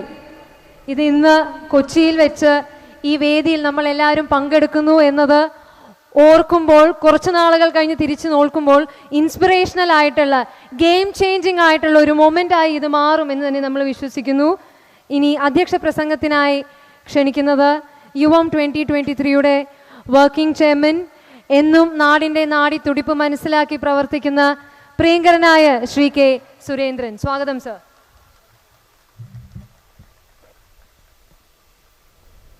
നമ്മുടെ बोलो भारत माता के, बोलो नरेंद्र मोदी जी के, बोलो भारत माता के, बोलो नरेंद्ര മോദി ജി के. ഇന്നത്തെ ഈ യുവം 2023 ഔപചാരികമായി ഉദ്ഘാടനം ചെയ്യുന്ന ലോകാരാധ്യനായ നമ്മുടെ പ്രധാനമന്ത്രി, ലോകത്തിലെ ഏറ്റവും ജനപ്രിയനായ ജനനായകൻ ആദരണീയനായ ശ്രീ നരേന്ദ്ര മോദിജി അവർകൾ, കേന്ദ്രമന്ത്രി ശ്രീ വി മുരളീധരൻ അവർകൾ, മുൻ കേന്ദ്രമന്ത്രിയും രാജ്യസഭാംഗവുമായ ശ്രീ പ്രകാശ് ജാവ്ദേക്കർ ജി, രാജ്യസഭാംഗം ശ്രീ രാധാമോഹൻ അഗർവാൾ ജി, ലോക്സഭാംഗവും യുവമോർച്ചയുടെ അധ്യക്ഷനുമായ ശ്രീ തേജസ്വി സൂര്യ അവർകൾ, നമ്മുടെ മുൻ MP പ്രിയങ്കരനായ ശ്രീ സുരേഷ് ഗോപി അവർകൾ, രാജ്യം പത്മശ്രീ നൽകി ആദരിച്ച സർവാദരണീയനായ Shri MK Kunjol sir, Shri CI Isaac sir, Shrimati ശോഷം ആയിബ് sir, Shri SRD Prasad sir, പ്രമുഖ ചലച്ചിത്ര നടിയും ദേശീയ അവാർഡ് ജേതാവുമായിട്ടുള്ള കുമാരി അപർണ ബാലമുരളി, സിനിമാ താരം ശ്രീമതി നവ്യ നായർ, പ്രിയങ്കരനായ ശ്രീ അനിൽ കെ ആന്റണി, പ്രമുഖ ഗായകനും സർവോപരി മലയാളത്തിൻ്റെ ഏറ്റവും പ്രിയങ്കരനായ ഗായകനായ ശ്രീ KJ യേശുദാസിൻ്റെ മകനുമായ ശ്രീ വിജയ് യേശുദാസ്, പ്രമുഖ ചലച്ചിത്ര താരം ശ്രീ ഉണ്ണി മുകുന്ദൻ, കേരളത്തിലെ ആദ്യത്തെ ട്രാൻസ്ജെൻഡർ ഡോക്ടർ പ്രിയങ്കരിയായ doctor VS Priya, Yuvam 23 general convener CR Praful Krishnan, ദേശീയ അവാർഡ് ജേതാവായിട്ടുള്ള കുമാരി അനുഷ AS, ഗായകൻ KS Harishankar, Yuvam 23 convener S Jayashankar, Dinil Dinesh, K Ganesh, സന്നിഹിതരായിട്ടുള്ള എൻ്റെ പ്രിയപ്പെട്ട യുവ സഹോദരി സഹോദരന്മാരെ, സുഹൃത്തുക്കളെ, എല്ലാവർക്കും എൻ്റെ വിനീതമായ നമസ്കാരം. കഴിഞ്ഞ ഓണക്കാലത്താണ് നമ്മുടെ ആദരണീയനായ പ്രധാനമന്ത്രി ശ്രീ നരേന്ദ്ര മോദിജി കേരളത്തിൽ വന്നത്. അന്ന് കൈ നിറയെ ഓണസമ്മാനങ്ങളുമായിട്ടാണ് നരേന്ദ്ര മോദിജി ഈ കേരളത്തിന്റെ മണ്ണിൽ വന്നത്. പ്രിയപ്പെട്ടവരെ, ഇപ്പോൾ നാം വിഷു ആഘോഷിച്ചു, നാം ഈസ്റ്റർ ആഘോഷിച്ചു, നാം ഈദ് പെരുന്നാളും ആഘോഷിച്ചു. ഈ ഉത്സവങ്ങളുടെ കാലത്ത് വീണ്ടും നരേന്ദ്ര മോദിജി കേരളത്തിൽ കൈ നിറയെ സമ്മാനങ്ങളുമായി, മലയാളികൾക്ക് സമ്മാനങ്ങളുമായിട്ടാണ് വന്നിരിക്കുന്നത്. പ്രിയപ്പെട്ടവരെ, നാം ഹോളിവുഡ് സിനിമകളിൽ മാത്രം കാണുന്ന അതിമനോഹരമായിട്ടുള്ള ആധുനിക, അത്യന്താധുനിക സൗകര്യങ്ങളുള്ള തീവണ്ടികളെ കുറിച്ച് നാം സിനിമകളിൽ മാത്രമേ കണ്ടിട്ടുള്ളൂ. നമ്മുടെ പ്രിയങ്കരനായ പ്രധാനമന്ത്രി നമുക്ക് 25-ാം തീയതി നാളെ രാവിലെ 10:30 മണിക്ക് ഏറ്റവും നൂതനമായ മനോഹരമായിട്ടുള്ള വന്ദേ ഭാരത് ഫ്ലാഗ് ഓഫ് ചെയ്യുകയാണ്. കേരളത്തിന്റെ അടിസ്ഥാന വികസന സൗകര്യങ്ങൾക്കായി ആരാധ്യനായ പ്രധാനമന്ത്രി 3500 കോടിയിലധികം രൂപ ചെലവ് വരുന്ന വികസന പദ്ധതികളാണ് ഈ യാത്രയിൽ കേരളത്തിൽ മലയാളികൾക്കായി അദ്ദേഹം നൽകുന്നത്. പ്രിയപ്പെട്ടവരെ, നരേന്ദ്രമോദിജിയുടെ 2 ദിവസത്തെ യാത്രയെക്കുറിച്ച് നിങ്ങൾ പത്രത്തിൽ വായിച്ചിരിക്കും. ഇന്നും നാളെയുമായിട്ട് നരേന്ദ്രമോദിജി ഏതാണ്ട് 5000 കിലോമീറ്റർ യാത്ര ചെയ്താണ്. 5000 കിലോമീറ്റർ യാത്ര ചെയ്ത് വിശ്രമമില്ലാതെ നരേന്ദ്രമോദിജി ഈ രാജ്യത്തെ ജനങ്ങളുടെ സ്വപ്നങ്ങൾ യാഥാർത്ഥ്യമാക്കാൻ പരിശ്രമിച്ചുകൊണ്ടിരിക്കുകയാണ്. നമ്മുടെ മുൻ രാഷ്ട്രപതി അബ്ദുൽ കലാം, ആദരണീയനായ അബ്ദുൽ കലാം നമ്മളോട് സ്വപ്നങ്ങൾ കാണാൻ പറഞ്ഞു. നമ്മുടെ പ്രിയങ്കരനായ പ്രധാനമന്ത്രി ശ്രീ നരേന്ദ്രമോദിജി നാം കാണുന്ന സ്വപ്നങ്ങളെല്ലാം യാഥാർത്ഥ്യമാക്കിക്കൊണ്ടിരിക്കുകയാണ്. പ്രിയപ്പെട്ടവരെ, ഇന്ത്യ മഹാരാജ്യത്ത് 2014 വരെ നിരാശരും ഹതാശരുമായിരുന്ന യുവസമൂഹം, പ്രതീക്ഷ നഷ്ടപ്പെട്ട യുവജനത 2014 ശേഷം നരേന്ദ്രമോദിജിയുടെ നേതൃത്വത്തിന് കീഴിൽ പുതിയ പ്രതീക്ഷയുടെ ചക്രവാളങ്ങൾ നമ്മുടെ ഇന്ത്യൻ യുവത്വം കടന്നു മുന്നോട്ട് പോവുകയാണ്. ഇന്ത്യയിൽ ഓരോ യുവാവും അങ്ങേയറ്റത്തെ പ്രതീക്ഷയോടുകൂടി ഇന്ന് ഈ രാജ്യത്ത്, ലോകത്ത് തന്നെ യുവാക്കൾക്ക് ഏതാണ് നിങ്ങളുടെ ഏറ്റവും വലിയ റോൾ മോഡൽ എന്ന് ചോദിച്ചാൽ നിഷ്കരണം നമ്മൾ നിസ്സംശയം പറയും, അത് നരേന്ദ്രമോദിജിയാണ് ഈ രാജ്യത്തെ യുവതയുടെ റോൾ മോഡൽ. കഴിഞ്ഞ 9 വർഷത്തിനിടയിൽ ഈ രാജ്യത്ത് യുവാക്കൾക്കായി നരേന്ദ്രമോദിജി നൂതനമായ എത്രമാത്രം അവസരങ്ങളാണ് നൽകിയത്. ഒരു കാലത്ത് തൊഴിൽ അന്വേഷിച്ച് നടന്നിരുന്ന ഈ രാജ്യത്തെ യുവത ഇന്ന് ഏറ്റവും വലിയ തൊഴിൽ ദാതാക്കളായി, ഏറ്റവും വലിയ സംരംഭകരായി, ലക്ഷക്കണക്കിന് ആളുകൾക്ക് തൊഴിൽ കൊടുക്കുന്ന സംരംഭകരായി നരേന്ദ്രമോദിജി രാജ്യത്തെ യുവതയെ വാർത്തെടുത്തു. ആധുനികതയുടെ, ശാസ്ത്ര സാങ്കേതിക വിദ്യയുടെ ഈ വർത്തമാന കാലത്തെ വെല്ലുവിളികൾ നേരിടാൻ ഇന്ത്യൻ യുവതയെ പ്രേരിപ്പിച്ച് ലോകം മുഴുവൻ ഇന്ത്യ രാജ്യത്തിന്റെ യശസ്സും അഭിമാനവും ഉയർത്തിയ പ്രധാനമന്ത്രിയാണ് ലോകാരാധ്യനായ നരേന്ദ്രമോദിജി. പ്രിയപ്പെട്ടവരെ, യുവം 2023 ആ ലോകാരാധ്യനായ പ്രധാനമന്ത്രിയുടെ നേതൃത്വത്തിൽ ഇന്ത്യ രാജ്യം മുഴുവൻ നടക്കുന്ന ഈ അഭൂതപൂർവമായ വികസനത്തിന്റെ വിപ്ലവം എന്തുകൊണ്ടാണ് നമ്മുടെ കൊച്ചു കേരളത്തിൽ, ദൈവത്തിന്റെ സ്വന്തം കേരളത്തിൽ സാധ്യതമാവാതെ പോകുന്നത്? ഈ മനോഹരമായ കേരളം, 44 നദികളുള്ള കേരളം, പ്രകൃതി കനിഞ്ഞ് അനുഗ്രഹിച്ച കേരളം, ഇവിടുത്തെ ഏറ്റവും വലിയ അഭ്യസ്തവിദ്യരായിട്ടുള്ള ചെറുപ്പക്കാരുള്ള കേരളം, മനുഷ്യശേഷിയുടെ കാര്യത്തിൽ മുൻപന്തിയിൽ നിൽക്കുന്ന കേരളം, എന്തുകൊണ്ടാണ് വികസന കുതിപ്പില്ലാതെ ഈ രാജ്യം മുഴുവൻ കുതിക്കുമ്പോഴും മലയാള മക്കൾ കിതയ്ക്കുന്നത്, കേരളം കിതയ്ക്കുന്നത്? എന്തുകൊണ്ടാണ് ഇവിടെ സംരംഭകർക്ക് രക്ഷയില്ലാത്തത്? എന്തുകൊണ്ടാണ് ഇന്ത്യയിൽ ഏറ്റവും കൂടുതൽ തൊഴിലില്ലായ്മ വിസ്ഫോടനമുള്ള നാടായി നമ്മുടെ കേരളം മാറിയത്? എന്തുകൊണ്ട് അഴിമതി കൊടികുത്തി വാഴുന്ന വ്യവസ്ഥിതിയുടെ നാടായി ദൈവത്തിന്റെ സ്വന്തം നാട് മാറിയത്? വികസനമില്ലാത്ത, മുരടിപ്പിന്റെ, വ്യവസായങ്ങളില്ലാത്ത, നിക്ഷേപിക്കാൻ ആളുകളില്ലാത്ത കേരളത്തിലെ ചെറുപ്പക്കാർക്ക് പ്രതീക്ഷ നഷ്ടപ്പെടാൻ ആരാണ് കാരണക്കാർ? പ്രിയപ്പെട്ടവരെ, റെഗുലർ കോളേജുകളിലെ ഡിഗ്രി സീറ്റുകളിൽ നിന്ന് പോലും കേരളത്തിലെ ആയിരക്കണക്കിന് വിദ്യാർത്ഥികൾ അവിടെ ക്ലാസ്സുകളിൽ ഇല്ല. എല്ലാവരും അന്യ സംസ്ഥാനങ്ങളെ ആശ്രയിക്കുന്നു, അന്യ രാജ്യങ്ങളെ ആശ്രയിക്കുന്നു. നമുക്ക് എന്താണ് നഷ്ടമായത്? എവിടെയാണ് നമുക്ക് കാലിടറിയത്? യുവം 2023 പരിശോധിക്കുന്നത് അതാണ്. കേരളത്തിൽ ഇന്ന് ഈ നിരന്നിരക്കുന്നവരാരും BJPയുടെ പ്രവർത്തകന്മാരോ കൊടിപിടിച്ചു വന്നവരോ അല്ല. ഇവിടുത്തെ വിദ്യാർത്ഥികളാണ്, പ്രൊഫഷണൽ വിദ്യാർത്ഥികളാണ്, ഇവിടുത്തെ ടെക്നോക്രാറ്റ്സ് ആണ്, ഇവിടുത്തെ സംരംഭകരാണ്, ഇവിടുത്തെ സാംസ്കാരിക സാഹിത്യ രംഗങ്ങളിലെ, ചലച്ചിത്ര രംഗങ്ങളിലെ പ്രമുഖരായിട്ടുള്ള, കായിക രംഗത്തുള്ള പ്രമുഖരായിട്ടുള്ള ആളുകളാണ്. കേരളത്തിലെ യുവ മനസാക്ഷിയുടെ പച്ചയായ പരിച്ഛേദമാണ്, കേരളത്തിന്റെ ക്രോസ് സെക്ഷനാണ്, കേരള യുവതയുടെ നേർക്കാഴ്ചയാണ് ഈ സേക്രഡ് ഹാർട്ട് കോളേജിലെ ഗ്രൗണ്ടിൽ ഇന്ന് അണിനിരന്നിരിക്കുന്നത്. അവർ മോദിയിൽ വിശ്വാസം പ്രകടിപ്പിക്കുന്നു.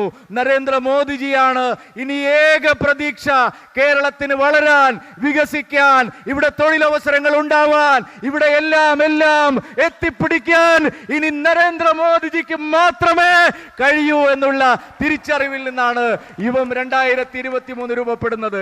ഞാൻ ആദരണീയനായ നരേന്ദ്രമോദിജിയെ സാക്ഷി നിർത്തി പറയാൻ ആഗ്രഹിക്കുന്നു, പ്രിയപ്പെട്ടവർ, അടുത്ത 1 വർഷം മുഴുവൻ കേരളത്തിലെ ക്യാമ്പസുകളിൽ യുവാക്കൾ ഉള്ളിടത്തെല്ലാം, യുവജനങ്ങൾ കൂടുന്നിടത്തെല്ലാം ഈ വികസനത്തിന്റെ രാഷ്ട്രീയം ഞങ്ങൾ ചർച്ച ചെയ്യുന്നു. കക്ഷി രാഷ്ട്രീയത്തിന്റെ അതിർവരമ്പുകളില്ല, ജാതി മത ഭേദങ്ങളില്ല. ഈ നാട്ടിലെ യുവാക്കളെ ഒരുമിപ്പിച്ച് നിർത്തി വികസിത കേരളത്തിനായി നമുക്ക് പ്രതിജ്ഞയെടുക്കാം. നരേന്ദ്രമോദിജി ഉണ്ടെങ്കിൽ എന്തും യാഥാർത്ഥ്യമാകും എന്നുള്ള സത്യം തിരിച്ചറിഞ്ഞുകൊണ്ട് മോദിയോടൊപ്പം നമുക്ക് നീങ്ങാം എന്ന് മാത്രം പ്രതീക്ഷിച്ചുകൊണ്ട് ഇവിടെ കൂടി എല്ലാ സഹോദരി സഹോദരന്മാർക്കും ഒരിക്കൽ കൂടി എൻ്റെ പ്രിയപ്പെട്ട വിഷു, ഈസ്റ്റർ, അതുപോലെ പെരുന്നാൾ ആശംസകൾ നേർന്നുകൊണ്ട് ഞാൻ എൻ്റെ അധ്യക്ഷ ഭാഷണം അവസാനിപ്പിക്കുന്നു. നിങ്ങൾക്ക് നമസ്കാരം. ബോലോ ഭാരത് മാതാ കി.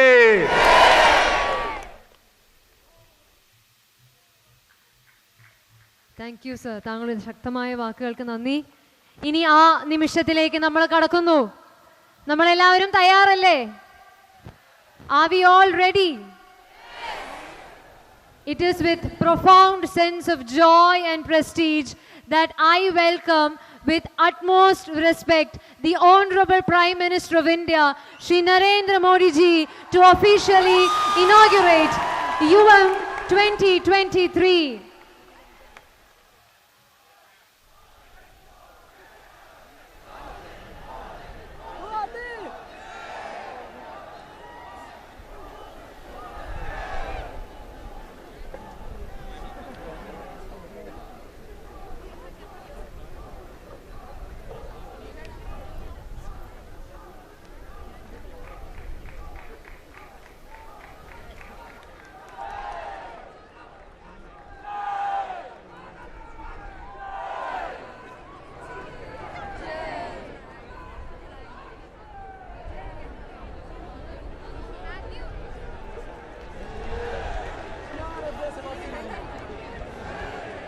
भारत माता की, भारत माता की। प्रिय मलयाली युवा सुहृतुक्कले, नमस्कारम। Vibrant youth for modifying Kerala के इस वाइब्रेंट आयोजन में मेरे सभी युवा दोस्तों का बहुत बहुत अभिनंदन। कोई मिशन वाइब्रेंट तब बनता है जब उसके पीछे वाइब्रेंट यूथ की एनर्जी लगती है। और बात जब केरला की होती है तो इतना भव्य और सुंदर है कि यहां आकर ऊर्जा और बढ़ जाती है। പ്രിയപ്പെട്ട യുവ സുഹൃത്തുക്കളെ നമസ്കാരം. കേരളത്തെ പരിവർത്തനം നടത്താൻ വേണ്ടിയിട്ട് മുന്നോട്ട് വന്നിരിക്കുന്ന ഊർജ്ജസ്വലരായിട്ടുള്ള ചെറുപ്പക്കാരും യുവതി യുവാക്കന്മാർ, നിങ്ങൾക്കെല്ലാവർക്കും എൻ്റെ അഭിനന്ദനങ്ങൾ. ഒരു ദൗത്യം ഊർജ്ജസ്വലമാകുന്നത് അതിൻ്റെ പിന്നിൽ പ്രവർത്തിക്കുന്ന യുവതി യുവാക്കളുടെ കരുത്ത്, ആ കരുത്ത് അതിനോടൊപ്പം ചേരുമ്പോഴാണ്. അത് കേരളത്തിലെത്തുമ്പോൾ അത് കൂടുതൽ സുന്ദരമാകുന്നു, അത് കൂടുതൽ ഭവ്യമാകുന്നു. അതുകൊണ്ട് തന്നെ ഇവിടെ വരുമ്പോൾ എനിക്ക് കൂടുതൽ ഊർജം ലഭിക്കുന്നു. ये खुशी की बात है कि देश आजादी का अमृत महोत्सव मना रहा है और अभी ये जो कार्यक्रम हो रहा है सेक्रेड हार्ट कॉलेज में, वो भी अपना अमृत महोत्सव मना रहे हैं। और दोनों का इस प्रकार का मिलन अपने आप में एक बहुत ही शुभ संकेत है। ഇന്ന് നമ്മുടെ നാട് സ്വാതന്ത്ര്യത്തിന്റെ 75 വർഷം ആഘോഷിക്കുകയാണ്. സ്വാതന്ത്ര്യത്തിന്റെ അമൃതകാലം. ഇവിടെ നമ്മൾ ഈ സമ്മേളിക്കുന്ന ഈ വിദ്യാലയവും അതേപോലെ 75 വർഷം ആഘോഷിക്കുകയാണ്. ഇത് രണ്ടും 75 വർഷം ആഘോഷിക്കുന്ന ഈ സന്ദർഭത്തിൽ ഇവിടെ എത്തിച്ചേരാൻ സാധിച്ചത് ഏറ്റവും സന്തോഷകരമായിട്ടുള്ള ഒരു കാര്യമാണ്. साथियों, आज जब हमारा देश अमृत काल की यात्रा शुरू कर रहा है, यूएम के जरिए केरला के युवाओं का ये संकल्प बहुत अहम है। मैं आप सभी को इस भव्य आयोजन के लिए बहुत बहुत बधाई देता हूं। प्रदेश की टीम को भी बहुत बधाई देता हूं।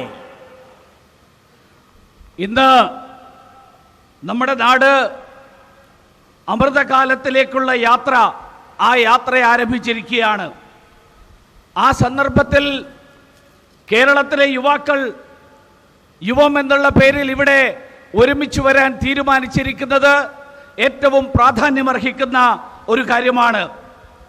ഈ തരത്തിൽ ഒരുമിച്ച് വന്നിരിക്കുന്ന ഇതിൻ്റെ സംഘാടനത്തിന് ഞാൻ ആദ്യമായി നിങ്ങൾക്ക് എല്ലാവർക്കും അഭിനന്ദനം നൽകി അർപ്പിക്കാൻ ആഗ്രഹിക്കുകയാണ്.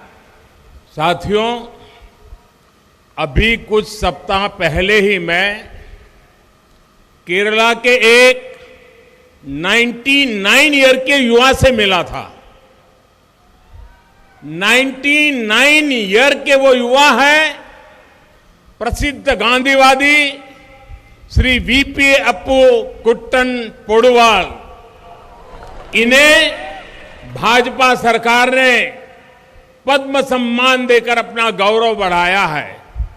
इसी तरह कलरियपट्टू गुरु श्री एसआरडी प्रसाद हो, इतिहासकार श्री आई आइसेक हो, या फिर पारंपरिक खेती को बढ़ावा देने वाले किसान श्री चेरुवायल रामन जी, केरला की हर प्रतिभा से हमें सीखने को मिलता है। प्रसिद्ध वैज्ञानिक नंबी नारायण जी से भी कितने ही युवा प्रेरित होते हैं। സുഹൃത്തുക്കളെ, ഏതാനും ആഴ്ചകൾക്ക് മുൻപ് കേരളത്തിൽ നിന്നുള്ള 99 വയസ്സുള്ള ഒരു യുവാവിനെ കാണാനുള്ള അവസരം എനിക്കുണ്ടായി. 99 വയസ്സുള്ള ആ യുവാവ് സുപ്രസിദ്ധനായിട്ടുള്ള ഗാന്ധിയൻ ശ്രീ വി.പി. അപ്പുക്കുട്ട പൊതുവാളായിരുന്നു. അദ്ദേഹത്തിന് ഭാരതീയ ജനതാ പാർട്ടിയുടെ സർക്കാർ പത്മ അവാർഡ് നൽകി അദ്ദേഹത്തെ നാട് ആദരിച്ചു. അതേപോലെ ഇവിടെ വേദിയിൽ സന്നിഹിതനായിട്ടുള്ള കളരിപ്പയറ്റ് ഗുരു ശ്രീ എസ്.ആർ.ഡി. പ്രസാദ് ആണെങ്കിലും ചരിത്രകാരനായിട്ടുള്ള ശ്രീ സി.ഐ. ഐസക് ആണെങ്കിലും അതല്ല പരമ്പരാഗത കൃഷി ആ മേഖലയിൽ പ്രവർത്തിക്കുന്ന ചെറുവയൽ രാമനാണെങ്കിലും കേരളത്തിലെ ഓരോ പ്രതിഭയും അവരെല്ലാവരിൽ നിന്നും ധാരാളം കാര്യങ്ങൾ പഠിക്കാനുണ്ട്. സുപ്രസിദ്ധനായിട്ടുള്ള ശാസ്ത്രജ്ഞൻ ശ്രീ നമ്പിനാരായണിൽ നിന്ന് പ്രേരണ ഉൾക്കൊള്ളുന്ന നിരവധി ചെറുപ്പക്കാർ നമ്മുടെ നാട്ടിലുണ്ട്. हमें याद रखना है, जब भारत की परंपराओं और ज्ञान के पुनरोदय की जरूरत पड़ी तो केरला से ही आदि शंकराचार्य निकले। जब विकृतियां और रूढ़ियों के खिलाफ समाज को जागरूक करने की जरूरत हुई तो भी केरला से नारायण गुरु जैसे सुधारक आए। നമുക്ക് നമ്മൾ ഓർമ്മിക്കേണ്ടതുണ്ട്, നമ്മുടെ രാജ്യത്ത് ഭാരതത്തിൽ പരമ്പരാഗതമായിട്ടുള്ള ആ അറിവിനെ പുനരുത്ഥാനം ചെയ്യേണ്ട ആവശ്യം വന്നപ്പോൾ കേരളത്തിൽ നിന്ന് ആദി ശങ്കരാചാര്യൻ ഭൂജാതനായി. നമ്മുടെ അനാചാരങ്ങൾക്കെതിരായിട്ട് കാലഹരണപ്പെട്ട സിദ്ധാന്തങ്ങളെ മുറുകെ പിടിക്കുന്നവർക്കെതിരായിട്ട് സമൂഹത്തിൽ ഉണർവുണ്ടാക്കേണ്ട ഒരു സാമൂഹ്യ നവോത്ഥാനം ഉണ്ടാക്കേണ്ട ആവശ്യമുണ്ടായപ്പോൾ കേരളത്തിൽ നിന്ന് ശ്രീനാരായണ ഗുരുവിനെ പോലെയുള്ള സാമൂഹ്യ പരിഷ്കർത്താക്കൾ അവർ ജന്മം കൊണ്ടു. स्वतंत्रता के आंदोलन में अकम्मा चेरियन, के कुमार, कोयापल्ली केलप्पन, एन.के. दामोदरन नायन, स्वदेशी पद्मनाभ अयंगर जैसे अनगिनत सेनानियों ने मां भारती के लिए अपना सब कुछ न्यौछावर कर दिया। मुझे खुशी है उस परंपरा को आगे बढ़ाते हुए आज केरला का युवा एक बार फिर अपनी जिम्मेदारी निभाने के लिए तत्पर है। സ്വാതന്ത്ര്യ സമരത്തിന്റെ കാലഘട്ടത്തിൽ അക്കമ്മ ചെറിയനും കെ കുമാറും കെ കേളപ്പനും എൻ.കെ. ദാമോദരൻ നായരും സ്വദേശി പത്മനാഭൻ അയ്യങ്കാറും ഉൾപ്പെടെയുള്ള നിരവധി സ്വാതന്ത്ര്യ സമര സേനാനികൾ അവരുടെ സർവസ്വവും നാടിനു വേണ്ടിയിട്ട് ത്യജിച്ചു. ഇന്ന് ഏറെ സന്തോഷം നൽകുന്ന ഒരു കാര്യമാണ്, ആ പാരമ്പര്യത്തെ പിന്തുടർന്നുകൊണ്ട് കേരളത്തിലെ ചെറുപ്പക്കാർ, കേരളത്തിലെ യുവതി യുവാക്കൾ ഒരിക്കൽ കൂടി അവരുടെ ഉത്തരവാദിത്തം തിരിച്ചറിഞ്ഞുകൊണ്ട് ആ ഉത്തരവാദിത്തം നിറവേറ്റാൻ വേണ്ടിയിട്ട് മുന്നോട്ട് വന്നിരിക്കുന്നു. आज हर कोई ये कह रहा है कि 21वीं सदी भारत की सदी है। भारत वो देश है जिसके पास युवा शक्ति का भरपूर भंडार है। पहले सोच थी कि इस देश में कुछ बदलेगा ही नहीं, लेकिन अब सोच ये है कि हमारा ये देश अब पूरी दुनिया को बदल सकता है। आज का भारत स्टार्टअप इंडिया और स्टैंड अप इंडिया की बात करता है। आज का भारत आत्मनिर्भर भारत और डिजिटल इंडिया की बात करता है। ഇന്ന് 21ാം നൂറ്റാണ്ട് ഭാരതത്തിന്റെ നൂറ്റാണ്ടാണെന്നാണ് ഇന്ന് എല്ലാവരും പറയുന്നത്. ഒരു കാലത്ത് നമ്മുടെ ഭാരതം യുവശക്തിയുടെ അനന്ത ഭണ്ഡാരമാണ്. ഒരു കാലത്ത് ആളുകൾ പറയുമായിരുന്നു ഈ നാട്ടിൽ ഒരു മാറ്റവും ഉണ്ടാകാൻ സാധ്യതയില്ല. പക്ഷേ ഇന്ന് ലോകം മുഴുവൻ പറയുന്നു ഇന്ന് ലോകത്തെ മാറ്റിമറിക്കാനുള്ള ശേഷിയുള്ള നാടായിട്ട് ഇന്ന് ഭാരതം മാറിയിരിക്കുന്നു. ഇന്ന് നമ്മുടെ നാടിന്റെ സ്റ്റാർട്ടപ്പിന്റെയും സ്റ്റാൻഡപ്പിന്റെയും പോലെയുള്ള കാര്യങ്ങൾ ഇന്ന് ലോകത്തിന്റെ ചർച്ചയാണ്. ഇന്ന് ഭാരതം സ്വയം പര്യാപ്ത ഭാരതമായിട്ട്, ആത്മനിർഭർ ഭാരതമായിട്ട്, അതുപോലെ ഡിജിറ്റൽ ഇന്ത്യ ആയിട്ട് ആ ഡിജിറ്റൽ ഇന്ത്യയെ കുറിച്ച് ഇന്ന് ലോകം ചർച്ച ചെയ്തുകൊണ്ടിരിക്കുകയാണ്. एक समय था जब भारत की गिनती फ्रेजाइल 5 में होती थी, लेकिन अब हमें फास्टेस्ट ग्रोइंग इकोनॉमी कहा जा रहा है। ये आप सभी युवाओं ने ही करके दिखाया है और इसलिए मेरा सबसे ज्यादा भरोसा मेरे देश के युवाओं पर है, आप सभी नौजवानों पर है. ഒരു കാലത്ത് ഇന്ത്യയെ കണക്കാക്കിയിരുന്നത് ഏറ്റവും ദുർബലമായിട്ടുള്ള 5 സമ്പദ് വ്യവസ്ഥകളിൽ ഒന്നായിട്ടാണ്.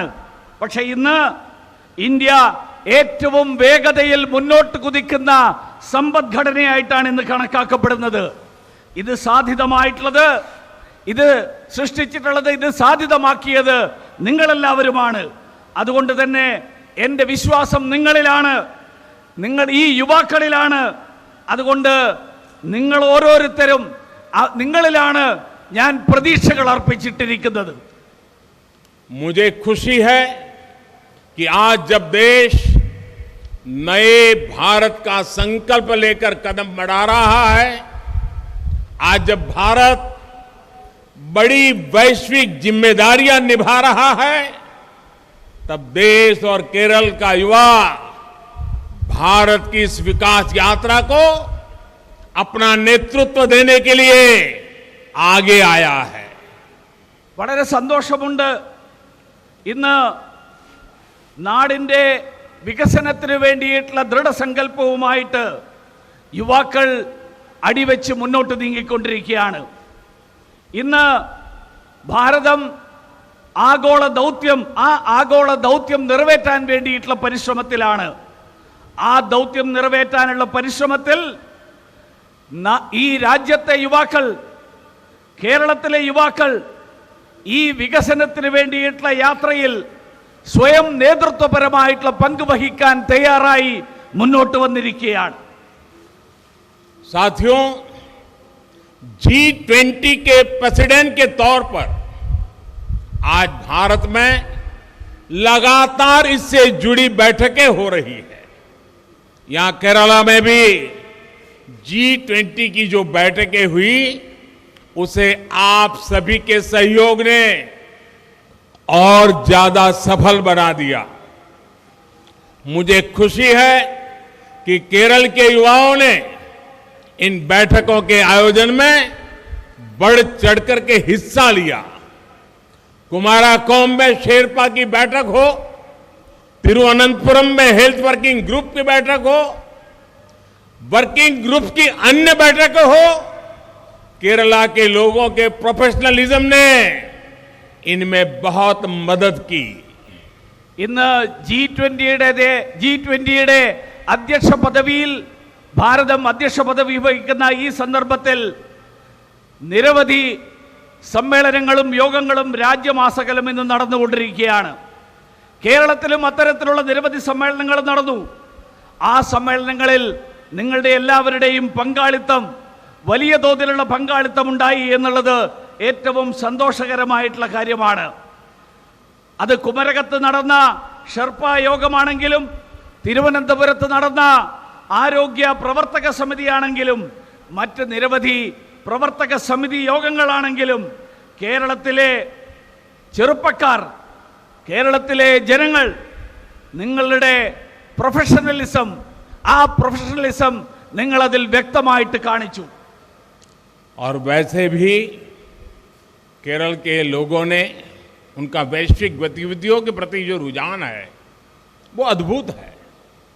केरला में G20 की होने वाली बैठकों के लिए मैं केरला के युवाओं को उनका मैं हृदय से अग्रिम आभार व्यक्त करता हूं, क्योंकि आपके इस सहयोग के कारण दुनिया में भारत की छवि बनने में बहुत बड़ी मदद मिली है.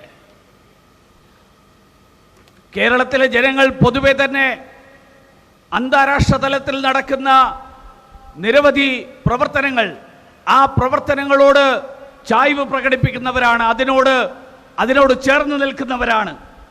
കേരളത്തിൽ വരാനിരിക്കുന്ന മറ്റ് G20 യോഗങ്ങൾ, ആ G20 യോഗങ്ങളിലും നിങ്ങളുടെ എല്ലാവരുടെയും വലിയ തോതിലുള്ള പങ്കാളിത്തം ഉണ്ടാകും എന്നെനിക്ക് ഉറപ്പുണ്ട്. അതുകൊണ്ട് ഞാൻ മുൻകൂറായിട്ട് തന്നെ നിങ്ങൾക്കെല്ലാവർക്കും ആ കാര്യത്തിൽ നന്ദി പറയാൻ കൂടി ഞാൻ ഈ അവസരത്തിൽ ആഗ്രഹിക്കുകയാണ്. आज बीजेपी और देश का यूथ एक ही वेवलेंथ और विजन को शेयर करते हैं. हम रिफॉर्म्स लाते हैं और मेरे युवा रिजल्ट ला करके देते हैं. ये सरकार और युवा के बीच एक घनिष्ठ पार्टनरशिप है. भाजपा ने इस दौर को यूथ लेड डेवलपमेंट का युग बना दिया है. ഭാരതീയ ജനതാ പാർട്ടിയും ഇന്നത്തെ സാഹചര്യം, ഭാരതീയ ജനതാ പാർട്ടിയും യുവാക്കളും ഒരേ കാഴ്ചപ്പാട്, ആ കാഴ്ചപ്പാട് പങ്കുവെക്കുന്നവരാണ്. അതുകൊണ്ട് തന്നെ ഞങ്ങൾ പരിവർത്തനങ്ങൾ സൃഷ്ടിക്കുന്നു, നിങ്ങൾ ഫലം സൃഷ്ടിക്കുന്നു. ഈ സർക്കാർ യുവാക്കളുമായിട്ട് ചേർന്നുകൊണ്ട് പ്രവർത്തിക്കുന്ന സർക്കാരാണ്. അതുകൊണ്ട് തന്നെ ഭാരതീയ ജനതാ പാർട്ടിയുടെ സർക്കാർ ഈ കാലഘട്ടത്തെ യുവാക്കളുടെ നേതൃത്വത്തിലുള്ള വികസനം, ആ വികസനം സാധ്യതമാക്കുന്ന കാലഘട്ടമായിട്ടാണ് ഞങ്ങൾ വിശേഷിപ്പിക്കാൻ ആഗ്രഹിക്കുന്നത്. साथियों, पहले की सरकारों ने जहां हर सेक्टर में घोटाले किए, वहीं भाजपा की सरकार हर सेक्टर में युवाओं के लिए नए अवसर बना रही है. भाजपा की सरकार ने आत्मनिर्भर भारत अभियान चलाकर युवाओं को नए अवसर दिए हैं. भाजपा की सरकार ने वोकल फॉर लोकल के मंत्र से स्थानीय उत्पादन को बढ़ावा दिया है. भाजपा की सरकार ने स्पेस सेक्टर खोलकर युवाओं के लिए नए अवसर बनाए हैं. भाजपा की सरकार ने डिफेंस सेक्टर को खोलकर देश के युवाओं को नए मौके दिए हैं. भाजपा की सरकार ने PLI स्कीम के माध्यम से देश में मैन्युफैक्चरिंग बढ़ाई है. भाजपा की सरकार ने अपनी नीतियों से एक्सपोर्ट बढ़ाया है. आज देश में केरला में जो हाईवेज, आईवेज, रेलवेज, वाटरवेज और एयरवेज बन रहे हैं, उससे भी रोजगार के लाखों मौके बन रहे हैं. സുഹൃത്തുക്കളെ, മുൻകാലങ്ങളിലുള്ള സർക്കാരുകൾ അവരെല്ലാവരും കുംഭകോണങ്ങളാലാണ് അറിയപ്പെട്ടിരുന്നത്. അവരുടെ സംഭാവനകൾ കുംഭകോണങ്ങളായിരുന്നു. പക്ഷേ ഭാരതീയ ജനതാ പാർട്ടിയുടെ സർക്കാർ ഓരോ മേഖലയിലും യുവാക്കൾക്ക് വേണ്ടിയിട്ടുള്ള പുതിയ അവസരങ്ങൾ, ആ അവസരങ്ങളാണ് സൃഷ്ടിച്ചുകൊണ്ടിരിക്കുന്നത്. ഭാരതീയ ജനതാ പാർട്ടിയുടെ സർക്കാർ ഈ നാടിനെ സ്വയം പര്യാപ്തമായിട്ടുള്ള ഒരു നാടാക്കി മാറ്റിക്കൊണ്ട് അതിലൂടെ യുവാക്കൾക്ക് പുതിയ അവസരങ്ങൾ സൃഷ്ടിച്ച സർക്കാരാണ്. ഭാരതീയ ജനതാ പാർട്ടിയുടെ സർക്കാർ പ്രാദേശിക ഉൽപ്പന്നങ്ങൾ, ആ ഉൽപ്പന്നങ്ങൾക്ക് പ്രാധാന്യം നൽകാൻ വേണ്ടിയിട്ട് വോക്കൽ ഫോർ ലോക്കൽ, പ്രാദേശിക ഉൽപ്പന്നങ്ങളെക്കുറിച്ച് ശബ്ദമുയർത്താൻ വേണ്ടിയിട്ട് അതിന് പ്രചരണം നൽകിയ സർക്കാരാണ് ഭാരതീയ ജനതാ പാർട്ടിയുടെ സർക്കാർ. ബഹിരാകാശ മേഖലയിൽ, ആ ബഹിരാകാശ മേഖലയിൽ അടക്കം യുവാക്കൾക്ക് അവസരങ്ങൾ നൽകിയ സർക്കാരാണ് ഭാരതീയ ജനതാ പാർട്ടിയുടെ സർക്കാർ. പ്രതിരോധ മേഖലയിൽ ആ മേഖലയിൽ പുതിയ അവസരങ്ങൾ സൃഷ്ടിച്ചുകൊണ്ട് യുവാക്കൾക്ക് തൊഴിലവസരങ്ങൾ സൃഷ്ടിച്ച സർക്കാരാണ് ഭാരതീയ ജനതാ പാർട്ടിയുടെ സർക്കാർ. നാട്ടിൽ ഉൽപാദനം വർദ്ധിപ്പിച്ചുകൊണ്ട് PLI സ്കീം നടപ്പിലാക്കിക്കൊണ്ട് ഉൽപാദനം വർദ്ധിപ്പിച്ച സർക്കാരാണ് ഭാരതീയ ജനതാ പാർട്ടിയുടെ സർക്കാർ.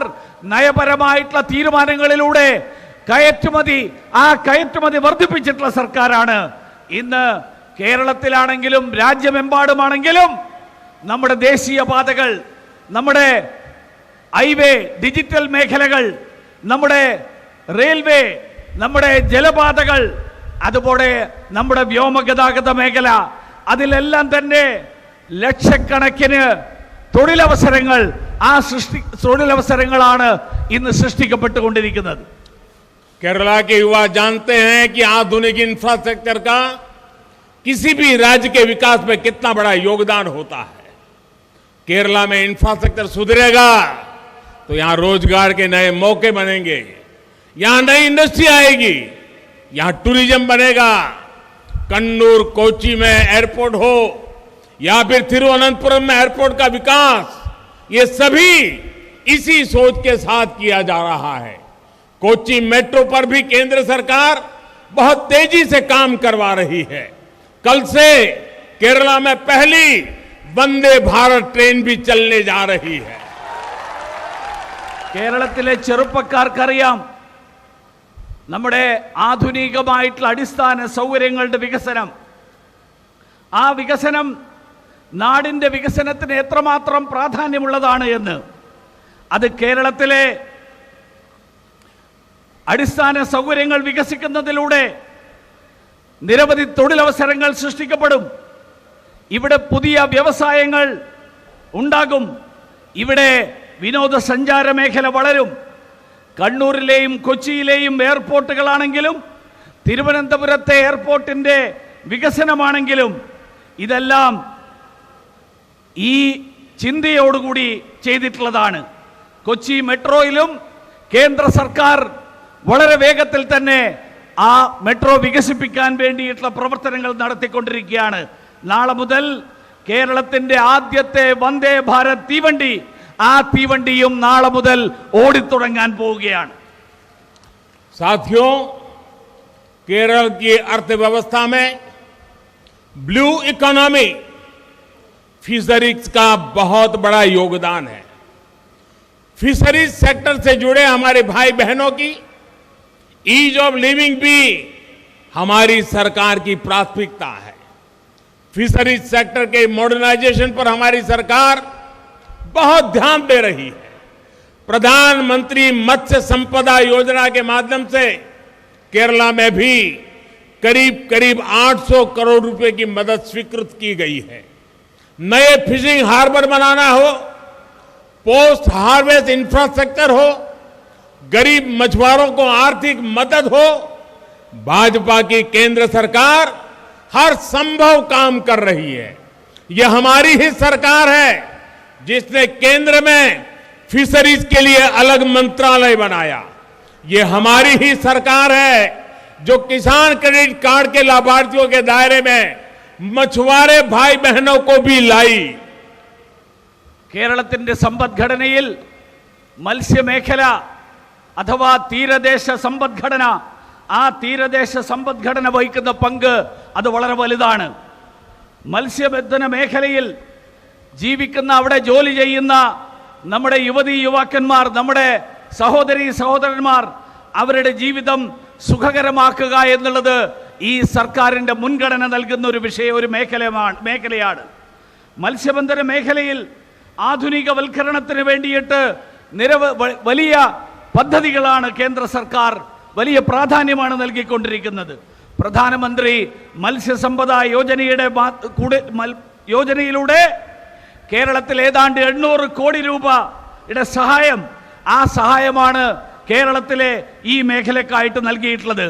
അത് പുതിയ മത്സ്യബന്ധന തുറമുഖങ്ങൾ, ആ തുറമുഖങ്ങൾ നിർമ്മിക്കാനാണെങ്കിലും അതിനുശേഷമുള്ള തുറമുഖങ്ങളിൽ മത്സ്യം പിടിച്ചതിന് ശേഷമുള്ള പ്രവർത്തനങ്ങൾക്കാണെങ്കിലും ദരിദ്രരായിട്ടുള്ള മത്സ്യ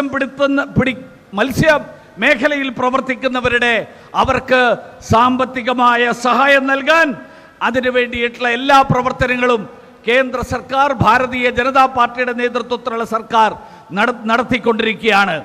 ഈ സർക്കാരാണ് ഫിഷറീസ് മേഖലയ്ക്ക് വേണ്ടിയിട്ട്, മത്സ്യബന്ധന മേഖലയ്ക്ക് വേണ്ടിയിട്ട് ഒരു പ്രത്യേക വകുപ്പ് തന്നെ സ്വീകരിച്ചിട്ടുള്ളത്. ഇതേ സർക്കാരാണ് മത്സ്യബന്ധന മേഖലയിലുള്ളവരെ കിസാൻ ക്രെഡിറ്റ് കാർഡിന്റെ ആനുകൂല്യങ്ങളിൽ ഉൾപ്പെടുത്തിക്കൊണ്ട് അവർക്ക് ആ ആനുകൂല്യങ്ങൾക്കുള്ള അർഹത നൽകിയത്.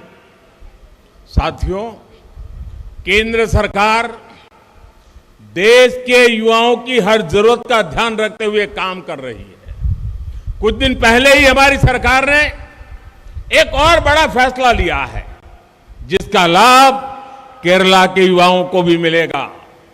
केंद्र सरकार ने तय किया है कि सेंट्रल आर्म पुलिस फोर्सेज में कांस्टेबल पद के लिए होने वाली परीक्षाएं अब इंग्लिश और हिंदी के साथ भारत की 13 और भाषाओं में भी होगी.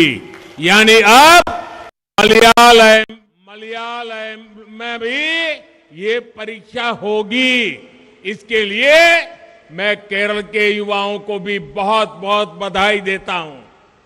കേന്ദ്ര സർക്കാർ യുവാക്കളുടെ താൽപര്യങ്ങൾ സംരക്ഷിക്കാൻ, അവരുടെ ആവശ്യങ്ങൾക്ക് പ്രാധാന്യം നൽകിക്കൊണ്ട് അതിനു വേണ്ടിയിട്ടുള്ള പ്രവർത്തനങ്ങൾ നടത്തുന്ന സർക്കാരാണ്. അല്പ ദിവസങ്ങൾക്ക് മുൻപാണ് അത്തരത്തിലുള്ള ഒരു വലിയൊരു തീരുമാനം കേന്ദ്ര സർക്കാർ എടുത്തത്. അതിന്റെ പ്രയോജനവും കേരളത്തിലെ ചെറുപ്പക്കാർക്ക് ലഭിക്കും.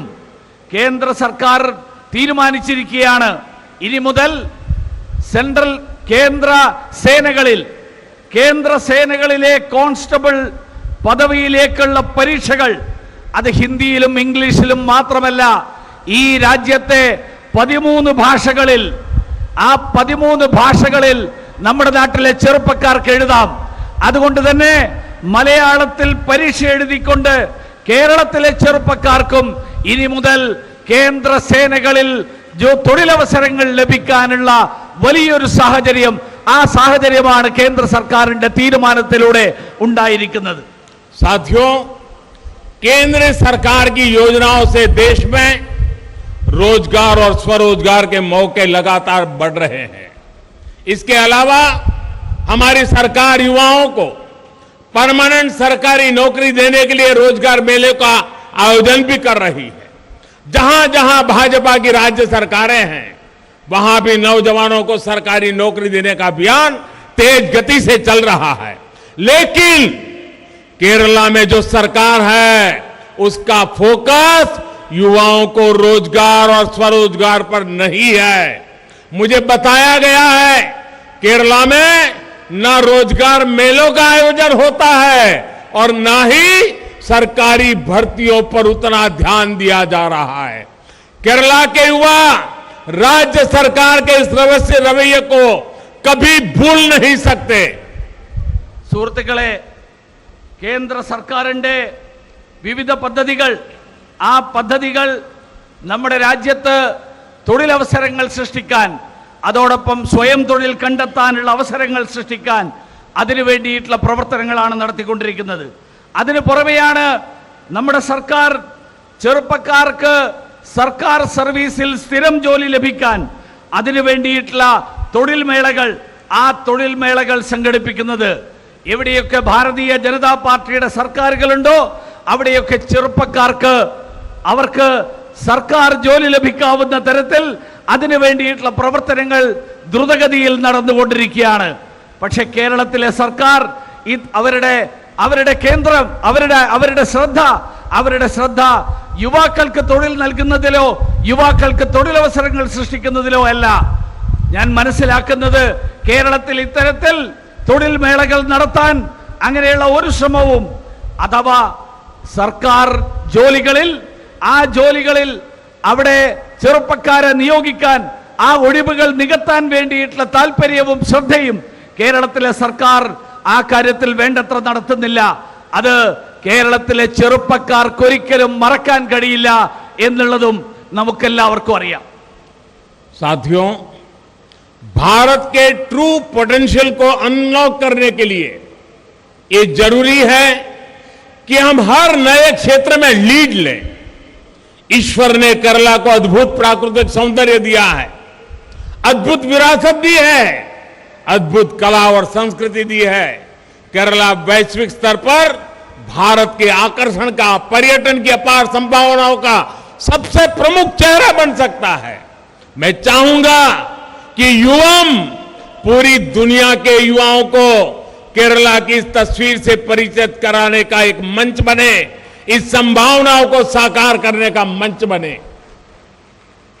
നമ്മുടെ നാട്ടിലെ യഥാർത്ഥമായിട്ടുള്ള ശക്തി, യഥാർത്ഥ കഴിവുകൾ, ആ കഴിവുകൾ മുഴുവൻ തുറക്കാൻ, ആ കഴിവുകൾ അനാവരണം ചെയ്യാൻ അതിനു വേണ്ടിയിട്ടുള്ള പ്രവർത്തനങ്ങൾ ഉണ്ടാകേണ്ടതുണ്ട്. ആ കാര്യത്തിൽ നമ്മൾ ഓരോരുത്തരും അതിന് നേതൃത്വം വഹിക്കേണ്ടതുണ്ട്. ഈശ്വരൻ കേരളത്തിന് അത്ഭുതകരമായിട്ടുള്ള പ്രകൃതി സൗന്ദര്യം നൽകിയിരിക്കുന്നു, അത്ഭുതകരമായിട്ടുള്ള പൈതൃക സമ്പത്ത് നൽകിയിരിക്കുന്നു, അത്ഭുതകരമായിട്ടുള്ള കലാ സാംസ്കാരിക പൈതൃകം നൽകിയിരിക്കുന്നു. കേരളം ലോകത്തിന്റെ ആകർഷണ കേന്ദ്രമായിട്ട് മാറും. കേരളം വിനോദസഞ്ചാര മേഖലയിൽ അപാരമായിട്ടുള്ള സംഭാവനകൾ, ആ സംഭാവനകളുടെ മുഖമായിട്ട് കേരളം മാറാനുള്ള കഴിവുകളുള്ള ഒരു പ്രദേശമാണ്. ഞാൻ ആഗ്രഹിക്കുന്നു ഈ യുവം അങ്ങനെ ലോകം മുഴുവനുള്ള, ലോകത്തെ മുഴുവൻ കേരളത്തിലേക്ക് ആകർഷിക്കാനുള്ള പദ്ധതികൾ ആവിഷ്കരിക്കുന്ന, കേരളത്തെ ലോകത്തിന് മുന്നിൽ പരിചയപ്പെടുത്താൻ കഴിയുന്ന, അതിനുള്ള വേദി സൃഷ്ടിക്കാൻ അതിനുള്ള അവസരമായിട്ട് മാറട്ടെ. അത്തരത്തിലുള്ള സംഭാവനകൾ, ആ സംഭാവനകൾ സൃഷ്ടിക്കുന്ന അവസരമായിട്ട് മാറട്ടെ എന്ന് ആഗ്രഹിക്കുകയാണ്. साथियों, ट्रेडिशनल मेडिसिन केरला की बहुत बड़ी ताकत है, बहुत बड़ी विरासत है.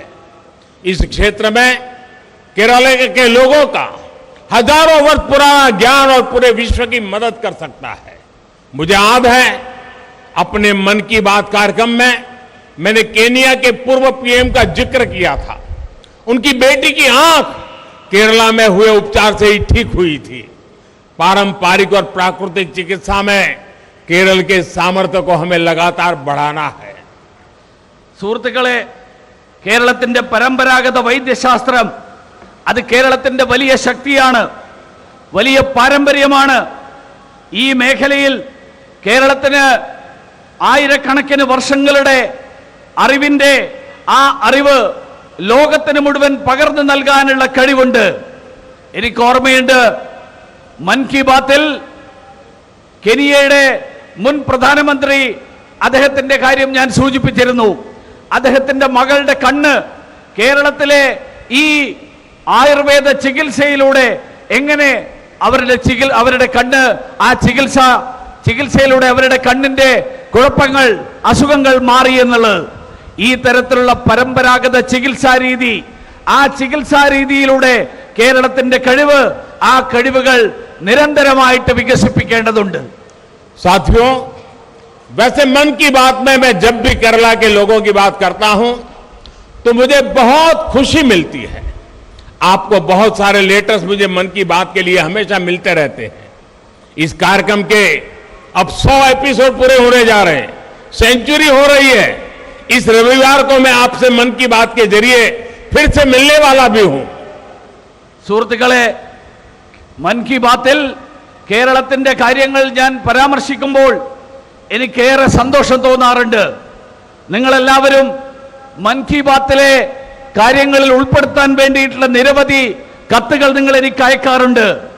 ഇന്ന് ഞാൻ ഈ അവസരത്തിൽ ഈ വരാൻ പോകുന്ന ഞായറാഴ്ച മൻ കി ബാത്തിന്റെ എപ്പിസോഡുകൾ 100 ലക്കങ്ങൾ പൂർത്തിയാവുകയാണ് വരാൻ പോകുന്ന ഞായറാഴ്ച. അതുകൊണ്ട് നിങ്ങളെ എല്ലാവരുടെയും മുന്നിൽ മൻ കി ബാത്തിന്റെ 100ാം ലക്കവുമായിട്ട് 100ാം എപ്പിസോഡുമായിട്ട് ഞാൻ നിങ്ങളുടെ മുന്നിൽ വീണ്ടും നിങ്ങളെ കാണാനെത്തും.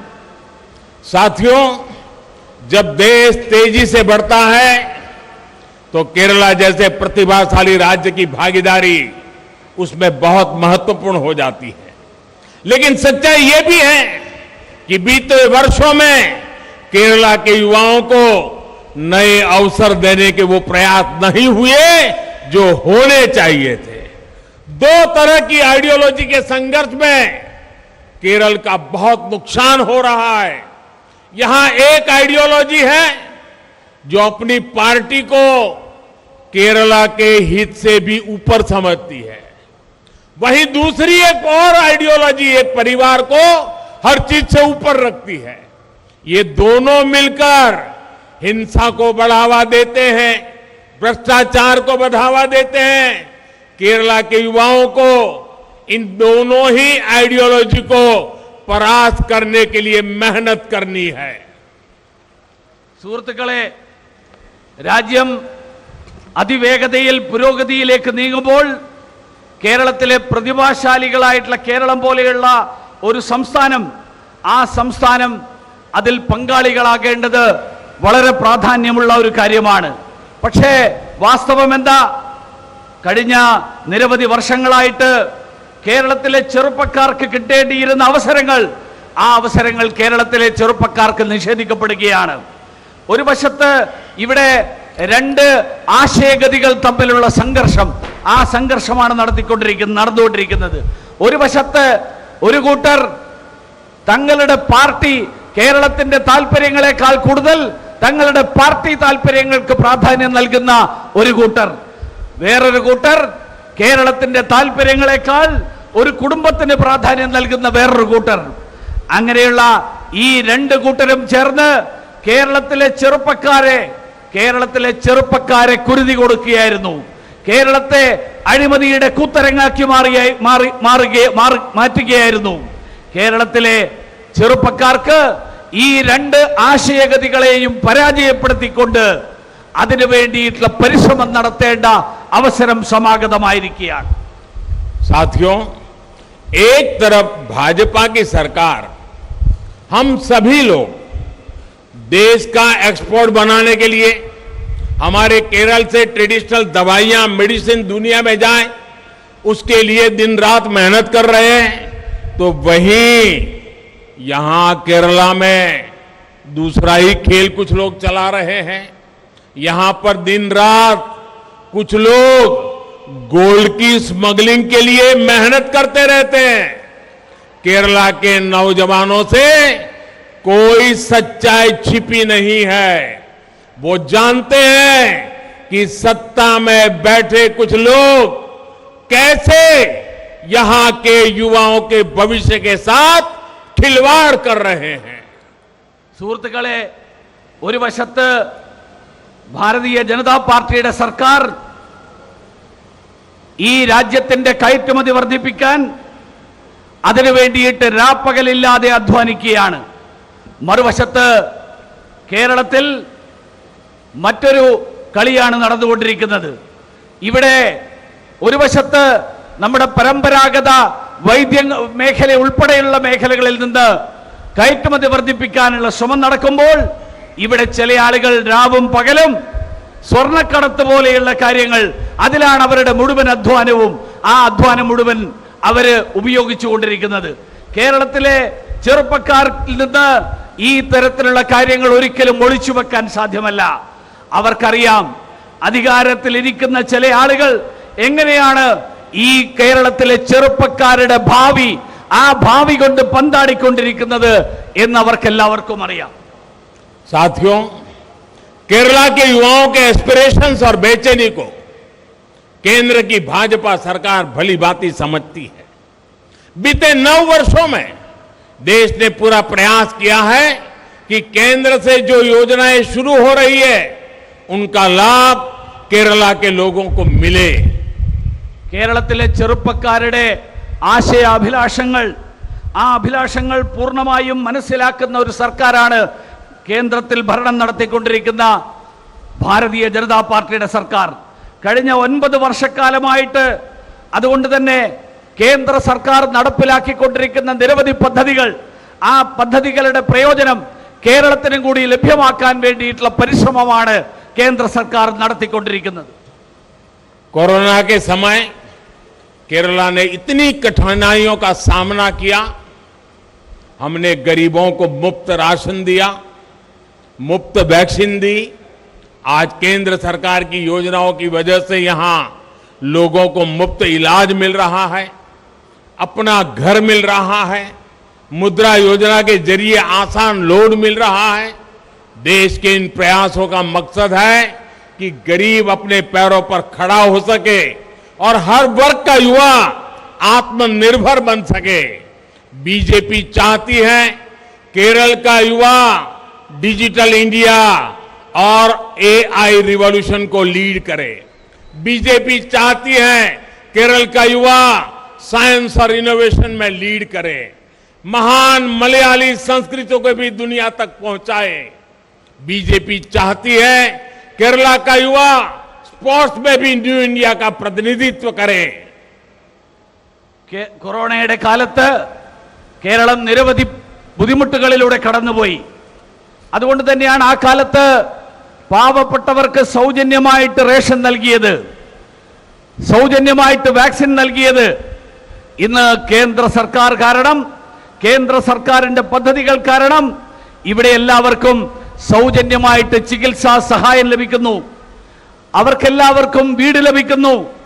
മുദ്രാ വായ്പകളിലൂടെ അവരുടെ ജീവിതം, ആ ജീവിതം സുഖകരമാക്കാൻ സാധിക്കുന്നു. ഇത്തരത്തിലുള്ള ഈ ബുദ്ധിമുട്ടുകൾ പരിഹരിക്കാൻ വേണ്ടിയിട്ടുള്ള ശ്രമങ്ങൾ നടക്കുന്നു. അതിന്റെ ലക്ഷ്യം ഈ നാട്ടിലെ സാധാരണക്കാർക്ക്, പാവപ്പെട്ടവർക്ക് അവർക്ക് അവരുടെ സ്വന്തം കാലിൽ നിൽക്കാനുള്ള കഴിവ്, ആ കഴിവുണ്ടാക്കുക എന്നുള്ളതാണ് ഈ പദ്ധതികളുടെ ലക്ഷ്യം. അതുമാത്രമല്ല, ഈ നാട്ടിലെ യുവാക്കൾക്ക് ആ യുവാക്കൾ സ്വയം പര്യാപ്തരായിട്ട് മാറണം എന്നുള്ളതാണ് ലക്ഷ്യം.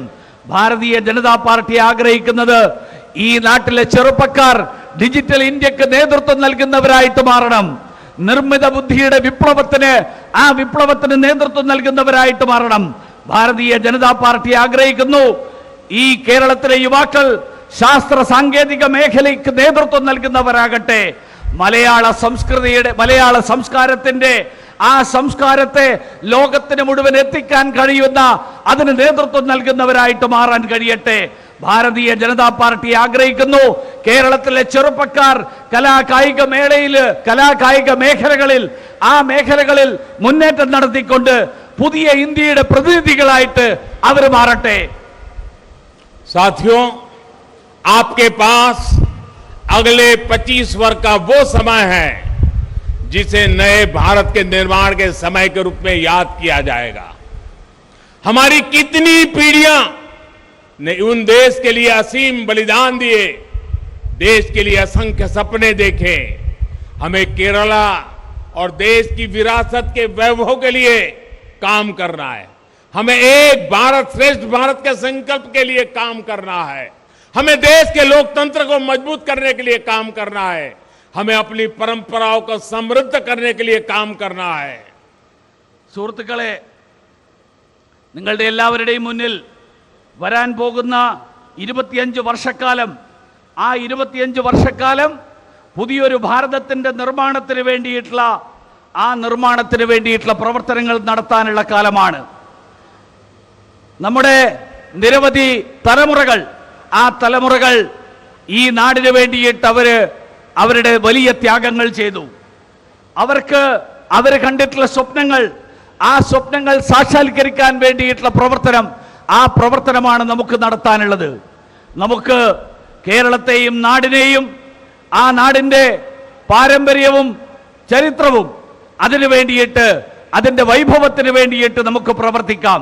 നമുക്ക് ഈ രാജ്യത്തെ ശ്രേഷ്ഠമായിട്ടുള്ള ഒരു രാജ്യമാക്കിയിട്ട് മാറ്റാൻ, ശ്രേഷ്ഠ ഭാരതമാക്കിയിട്ട് മാറ്റാനുള്ള പ്രതിജ്ഞ, ആ പ്രതിജ്ഞ പ്രാവർത്തികമാക്കാൻ വേണ്ടിയിട്ട് നമുക്ക് കർമ്മനിരതരാകാം. നമുക്ക് ഈ നാടിന്റെ ജനാധിപത്യത്തെ, ആ ജനാധിപത്യത്തെ ശക്തിപ്പെടുത്താൻ വേണ്ടിയിട്ട് പരിശ്രമിക്കാം. നമുക്ക് ഈ നാട്ടിന്റെ പാരമ്പര്യത്തെ, ആ നാടിന്റെ ഇതിഹാസത്തെ അതിനെ ശക്തിപ്പെടുത്താൻ വേണ്ടിയിട്ട് നമുക്ക് പരിശ്രമിക്കാം. साथियों, हमें इस बात से भी सावधान भी रहना है कि हम देशवासियों को भाषा, प्रांत, मत, मजहब के नाम पर बांटने की कोशिश भी होगी, लेकिन हमें बांटने वाली ऐसी ताकतों को नाकाम करके आगे बढ़ना है। और मुझे खुशी है कि आज सेक्रेड हार्ट कॉलेज उसके प्लेटिनम जुबिली ईयर के निमित्त मुझे भी आज यहां एक पौधा, एक वृक्ष पौधा लगाने का अवसर मिला है। ये पौधा हमारी दोस्ती का वटवृक्ष बनेगा, हमारे एक दूसरे को हाथ से हाथ जोड़ने का एक नया अवसर बनेगा। मुझे विश्वास है युवम अभियान से जुड़े आप सभी युवा इस दिशा में एक बड़ी भूमिका निभाएंगे। സുഹൃത്തുക്കളെ, നമുക്ക് ഈ നാട്ടിൽ മതത്തിന്റെ പേരിൽ, ഭാഷയുടെ പേരിൽ, സമുദായത്തിന്റെ പേരിൽ, സംസ്ഥാനത്തിന്റെ പേരിൽ ഒക്കെ ഈ രാജ്യത്തെ വിഭജനമുണ്ടാക്കാൻ, ഈ രാജ്യത്തെ വിഘടിപ്പിക്കാൻ വേണ്ടിയിട്ട് നടത്തുന്ന ശ്രമങ്ങൾ, ആ ശ്രമങ്ങളെക്കുറിച്ച് നമ്മൾ ജാഗ്രതയോടെ ഇരിക്കേണ്ടതുണ്ട്. അത്തരത്തിൽ നടക്കുന്ന ശ്രമങ്ങൾ, ആ ശ്രമങ്ങളെ പരാജയപ്പെടുത്താൻ വേണ്ടിയിട്ട് നമ്മൾ മുന്നോട്ട് വരണം. ഇന്നിവിടെ ഈ കാലഘട്ടത്തിൽ, സ്വാതന്ത്ര്യത്തിന്റെ അമൃതവർഷത്തിന്റെ ഈ കാലഘട്ടത്തിൽ ഈ സേക്രഡ് ഹാർട്ട് കോളേജിൽ പ്ലാറ്റിനം ജൂബിലി ആഘോഷിക്കുന്ന ഈ അവസരത്തിൽ ഇവിടെ ഈ വേദിയിലേക്ക് വരുന്നതിന് മുൻപ് പ്രധാനമന്ത്രി ഒരു വൃക്ഷത്തൈ നട്ടുകൊണ്ടാണ് ഇങ്ങോട്ട് കടന്നു വന്നത്. ആ വൃക്ഷത്തൈ നമ്മുടെ ദൃഢനിശ്ചയത്തിന്റെ പ്രതീകമായിട്ട് പടർന്ന് പന്തലിക്കട്ടെ എന്ന് ഞാൻ ആഗ്രഹിക്കുകയാണ്. എനിക്ക് പൂർണ്ണ വിശ്വാസമുണ്ട് ഈ യുവം എന്ന ഈ സമ്മേളനം തീർച്ചയായിട്ടും അതിൽ വന്നിരിക്കുന്ന മുഴുവൻ ആളുകളും ഒരു വലിയ പങ്ക് വഹിച്ചുകൊണ്ട് ഈ മേഖലയിൽ ഈ നാടിനെ മുന്നോട്ട് നയിക്കാനുള്ള പങ്ക് വഹിച്ചുകൊണ്ട് അതിനു വേണ്ടിയിട്ട് ഈ പ്രവർത്തനങ്ങൾ കർമ്മനിരതരായിട്ട് മുന്നോട്ട് പോകും. നിങ്ങൾക്ക് എല്ലാവർക്കും ഒരിക്കൽ കൂടി എന്റെ നന്ദി രേഖപ്പെടുത്തുന്നു. നമസ്കാരം. साथियों, सूडान में गृह युद्ध के कारण हमारे अनेकों देशवासी फंसे हैं। हमने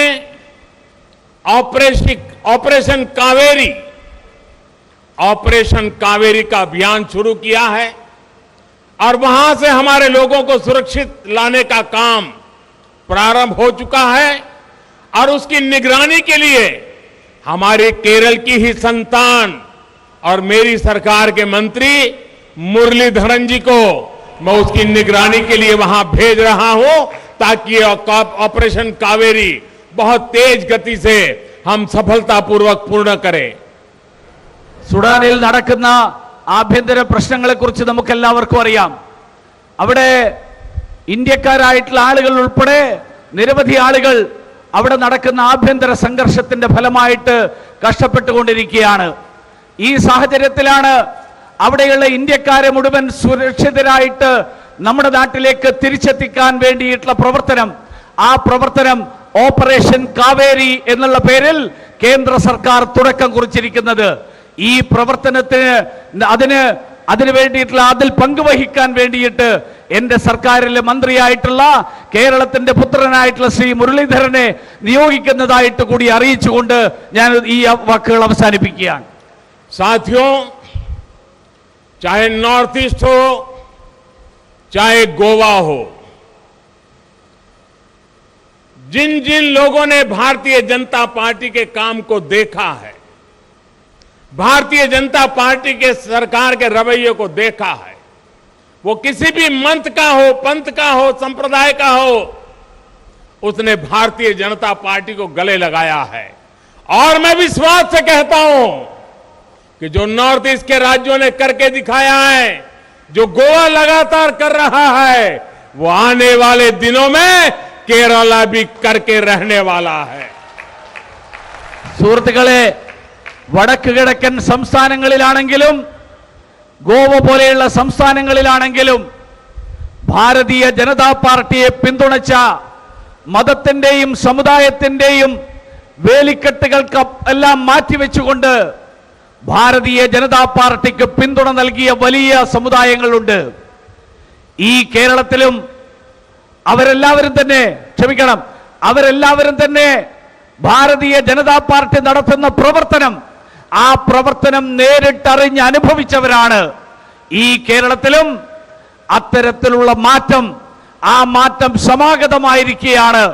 മതത്തിന്റെയും സമുദായത്തിന്റെയും അതിർത്തികൾ ലംഘിച്ചുകൊണ്ടുള്ള മാറ്റം, ആ തരത്തിലുള്ള പിന്തുണ കേരളത്തിലും ഉണ്ടാകും എന്നുള്ള കാര്യത്തിൽ എനിക്ക് പ്രതീക്ഷയുണ്ട്. साथियों, आज का ये भव्य विशाल हजारों लाखों की तादाद में आए हुए केरल के कोने कोने से आए हुए ये युवा सागर केरल की धरती पर अब एक शुभ संकेत रूप में आया है. अब केरल का भाग्य आप बदलने वाले हैं और हम आपकी ताकत के साथ जुड़ करके केरल के उज्जवल भविष्य के लिए एड़ी चोटी का जोर लगाने के लिए आपको समर्पण का वादा करते हैं. ഇന്നിവിടെ പതിനായിരങ്ങളുടെ സംഖ്യയിൽ പതിനായിരങ്ങളായിട്ട് ഒഴുകിയെത്തിയ കേരളത്തിന്റെ ഓരോ പ്രദേശത്തു നിന്നും എത്തിയിട്ടുള്ള പതിനായിരങ്ങൾ, ആ സാഗരത്തിനോട് ഞാൻ സൂചിപ്പിക്കാൻ ആഗ്രഹിക്കുകയാണ്, നമുക്കൊരുമിച്ച് കേരളത്തിന്റെ ഭാവി രചിക്കാം, കേരളത്തിന്റെ ഭാവി തിരുത്തി കുറിക്കാം.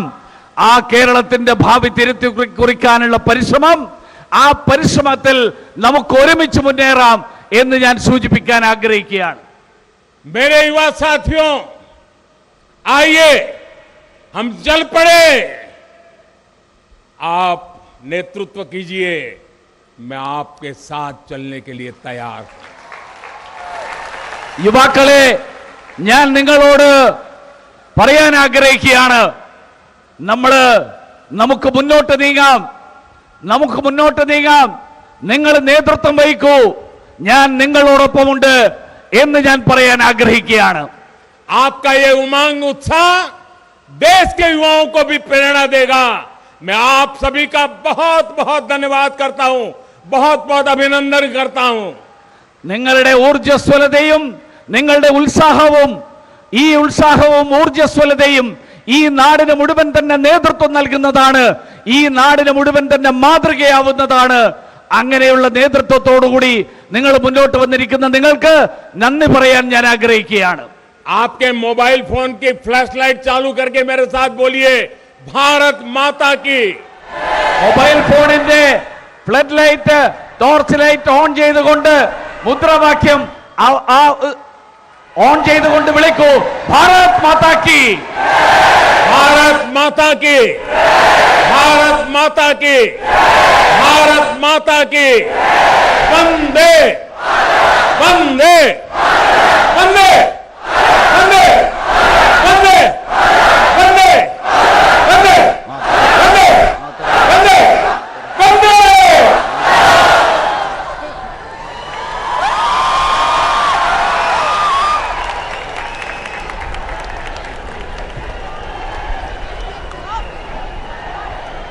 What an incredible evening this has been.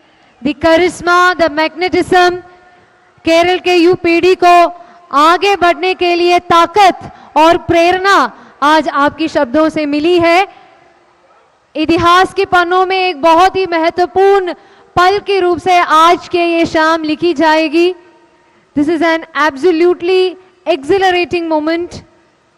ഇനിയും നേതാക്കളായി നിങ്ങൾ മുന്നോട്ട് നടക്കൂ, ഞാൻ ഒപ്പം തന്നെയുണ്ട് എന്ന് അറിയിക്കുന്ന ബഹുമാന്യനായ പ്രധാനമന്ത്രി, a leader creates more leaders എന്ന വാക്കുകളെ അന്വർത്ഥമാക്കിക്കൊണ്ടുള്ള വാക്കുകളായിരുന്നു അദ്ദേഹത്തിൻ്റെത്. Vibrant youth for modifying Kerala sincerely thanks the Honorable Prime Minister for taking up this wonderful platform to motivate the youngsters.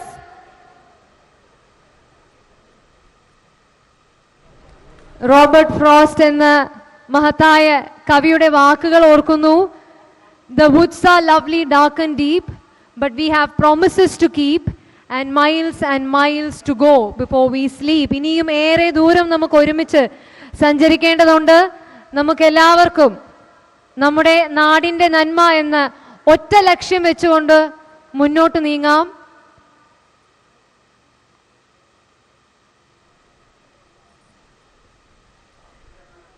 The clarity that the Honorable Prime Minister has shared. तो आप प्रधानमंत्री नरेंद्र मोदी को सुन रहे थे। अपनी दक्षिण भारत यात्रा के दौरान प्रधानमंत्री ने कोच्चि में युवा मेगा यूथ कॉन्क्लेव को संबोधित किया है अभी, और काफ़ी महत्वपूर्ण बातें वहाँ पर प्रधानमंत्री की ओर से कही गई हैं। प्रधानमंत्री ने कहा कि युवाओं की अहम भूमिका है और युवाओं से भारत में विकास हो रहा है, ये प्रधानमंत्री ने कहा। उन्होंने कहा कि किसी भी मिशन को जीवंत बनाने में युवाओं की बड़ी भूमिका होती है। साथ ही साथ प्रधानमंत्री की ओर से कहा गया कि केरल आकर उनकी ऊर्जा बढ़ जाती है और बीजेपी और देश के युवाओं का एक ही वेवलेंथ है, ये प्रधानमंत्री की ओर से कहा गया है। साथ ही साथ प्रधानमंत्री ने कहा कि पहले की सरकारों में घोटाले होते थे, लेकिन बीजेपी की सरकार में युवाओं को अवसर दिए जाते हैं। और प्रधानमंत्री ने कल से जो केरल में पहली वंदे भारत ट्रेन शुरू होने वाली है उसका भी यहाँ पर जिक्र किया। प्रधानमंत्री ने जिक्र किया कि किसान क्रेडिट कार्ड के दायरे में मछुआरों को भी लाया गया। केंद्र सरकार के जो काम हैं वो भी प्रधानमंत्री ने यहाँ पर गिनाए। प्रधानमंत्री ने कहा कि CAPF कांस्टेबल परीक्षा में अब हिंदी और अंग्रेज़ी के अलावा 13 अन्य भाषाओं में भी परीक्षाएं शुरू करने का फैसला लिया गया है। इसमें मलयालम भाषा भी है, ये प्रधानमंत्री की ओर से कहा गया। प्रधानमंत्री ने कहा कि जहां एक और केंद्र सरकार और जो विभिन्न बीजेपी की सरकारें हैं जिन जिन राज्यों में वो रोज़गार मेले आयोजित कर रही हैं, लेकिन केरल में सरकारी नौकरियों के लिए राज्य सरकार रोज़गार मेले का आयोजन नहीं कर रही है, ये प्रधानमंत्री ने राज्य सरकार के ऊपर आरोप भी लगाया। प्रधानमंत्री ने कहा कि एक तरफ भाजपा जहां देश के उत्पादों का एक्सपोर्ट बढ़ाने में लगी हुई है, वहीं केरल में सोने की स्मगलिंग चल रही है और सत्ता में बैठे जो लोग हैं वो युवाओं के साथ खिलवाड़ कर रहे हैं, ये प्रधानमंत्री ने कहा। प्रधानमंत्री ने कहा कि जो केंद्र की बीजेपी सरकार है उसकी पूरी कोशिश रही है कि केंद्र की जो विभिन्न योजनाएं हैं उसका फ़ायदा केरल को मिले, ये प्रधानमंत्री की ओर से कहा गया। तो प्रधानमंत्री की काफ़ी महत्वपूर्ण ये दक्षिण भारत यात्रा है जिसके तहत प्रधानमंत्री केरल के कोच्चि में पहुंचे हुए हैं। कुछ देर पहले प्रधानमंत्री ने वहां पर रोड शो भी किया था और उसके बाद प्रधानमंत्री की ओर से ये युवम जो यहां पर सम्मेलन है उसको संबोधित किया गया। और प्रधानमंत्री ने कहा कि एक आइडियोलॉजी ऐसी है जो केरल के जो इंटरेस्ट हैं उसको ऊपर रखती है, जबकि एक आइडियोलॉजी ऐसी है जो अपने परिवार को ऊपर रखती है। विपक्ष पर प्रधानमंत्री की ओर से आरोप लगाया गया। उन्होंने कहा कि विपक्ष पर आरोप लगाते हुए कहा कि हिंसा और भ्रष्टाचार को बढ़ावा इनकी ओर से दिया जाता है, ये प्रधानमंत्री की ओर से कहा गया। और उन्होंने कहा कि प्रधानमंत्री ने वहाँ केरल के युवाओं से ये अपील की कि केरल के युवाओं को ऐसी जो आइडियोलॉजी है उसको डिफीट करना चाहिए, जो हिंसा की आइडियोलॉजी है, जो भ्रष्टाचार की आइडियोलॉजी है, ये प्रधानमंत्री की ओर से कहा गया। और प्रधानमंत्री ने जो कल वहाँ पर वंदे भारत ट्रेन की शुरुआत होने वाली है उसका भी प्रधानमंत्री की ओर से वहाँ पर जिक्र किया गया। तो प्रधानमंत्री ने जो कुछ भी महत्वपूर्ण बातें कही हैं वो लगातार DD न्यूज़ पर हम आपको अपने बुलेटिन्स में दिखाते रहेंगे।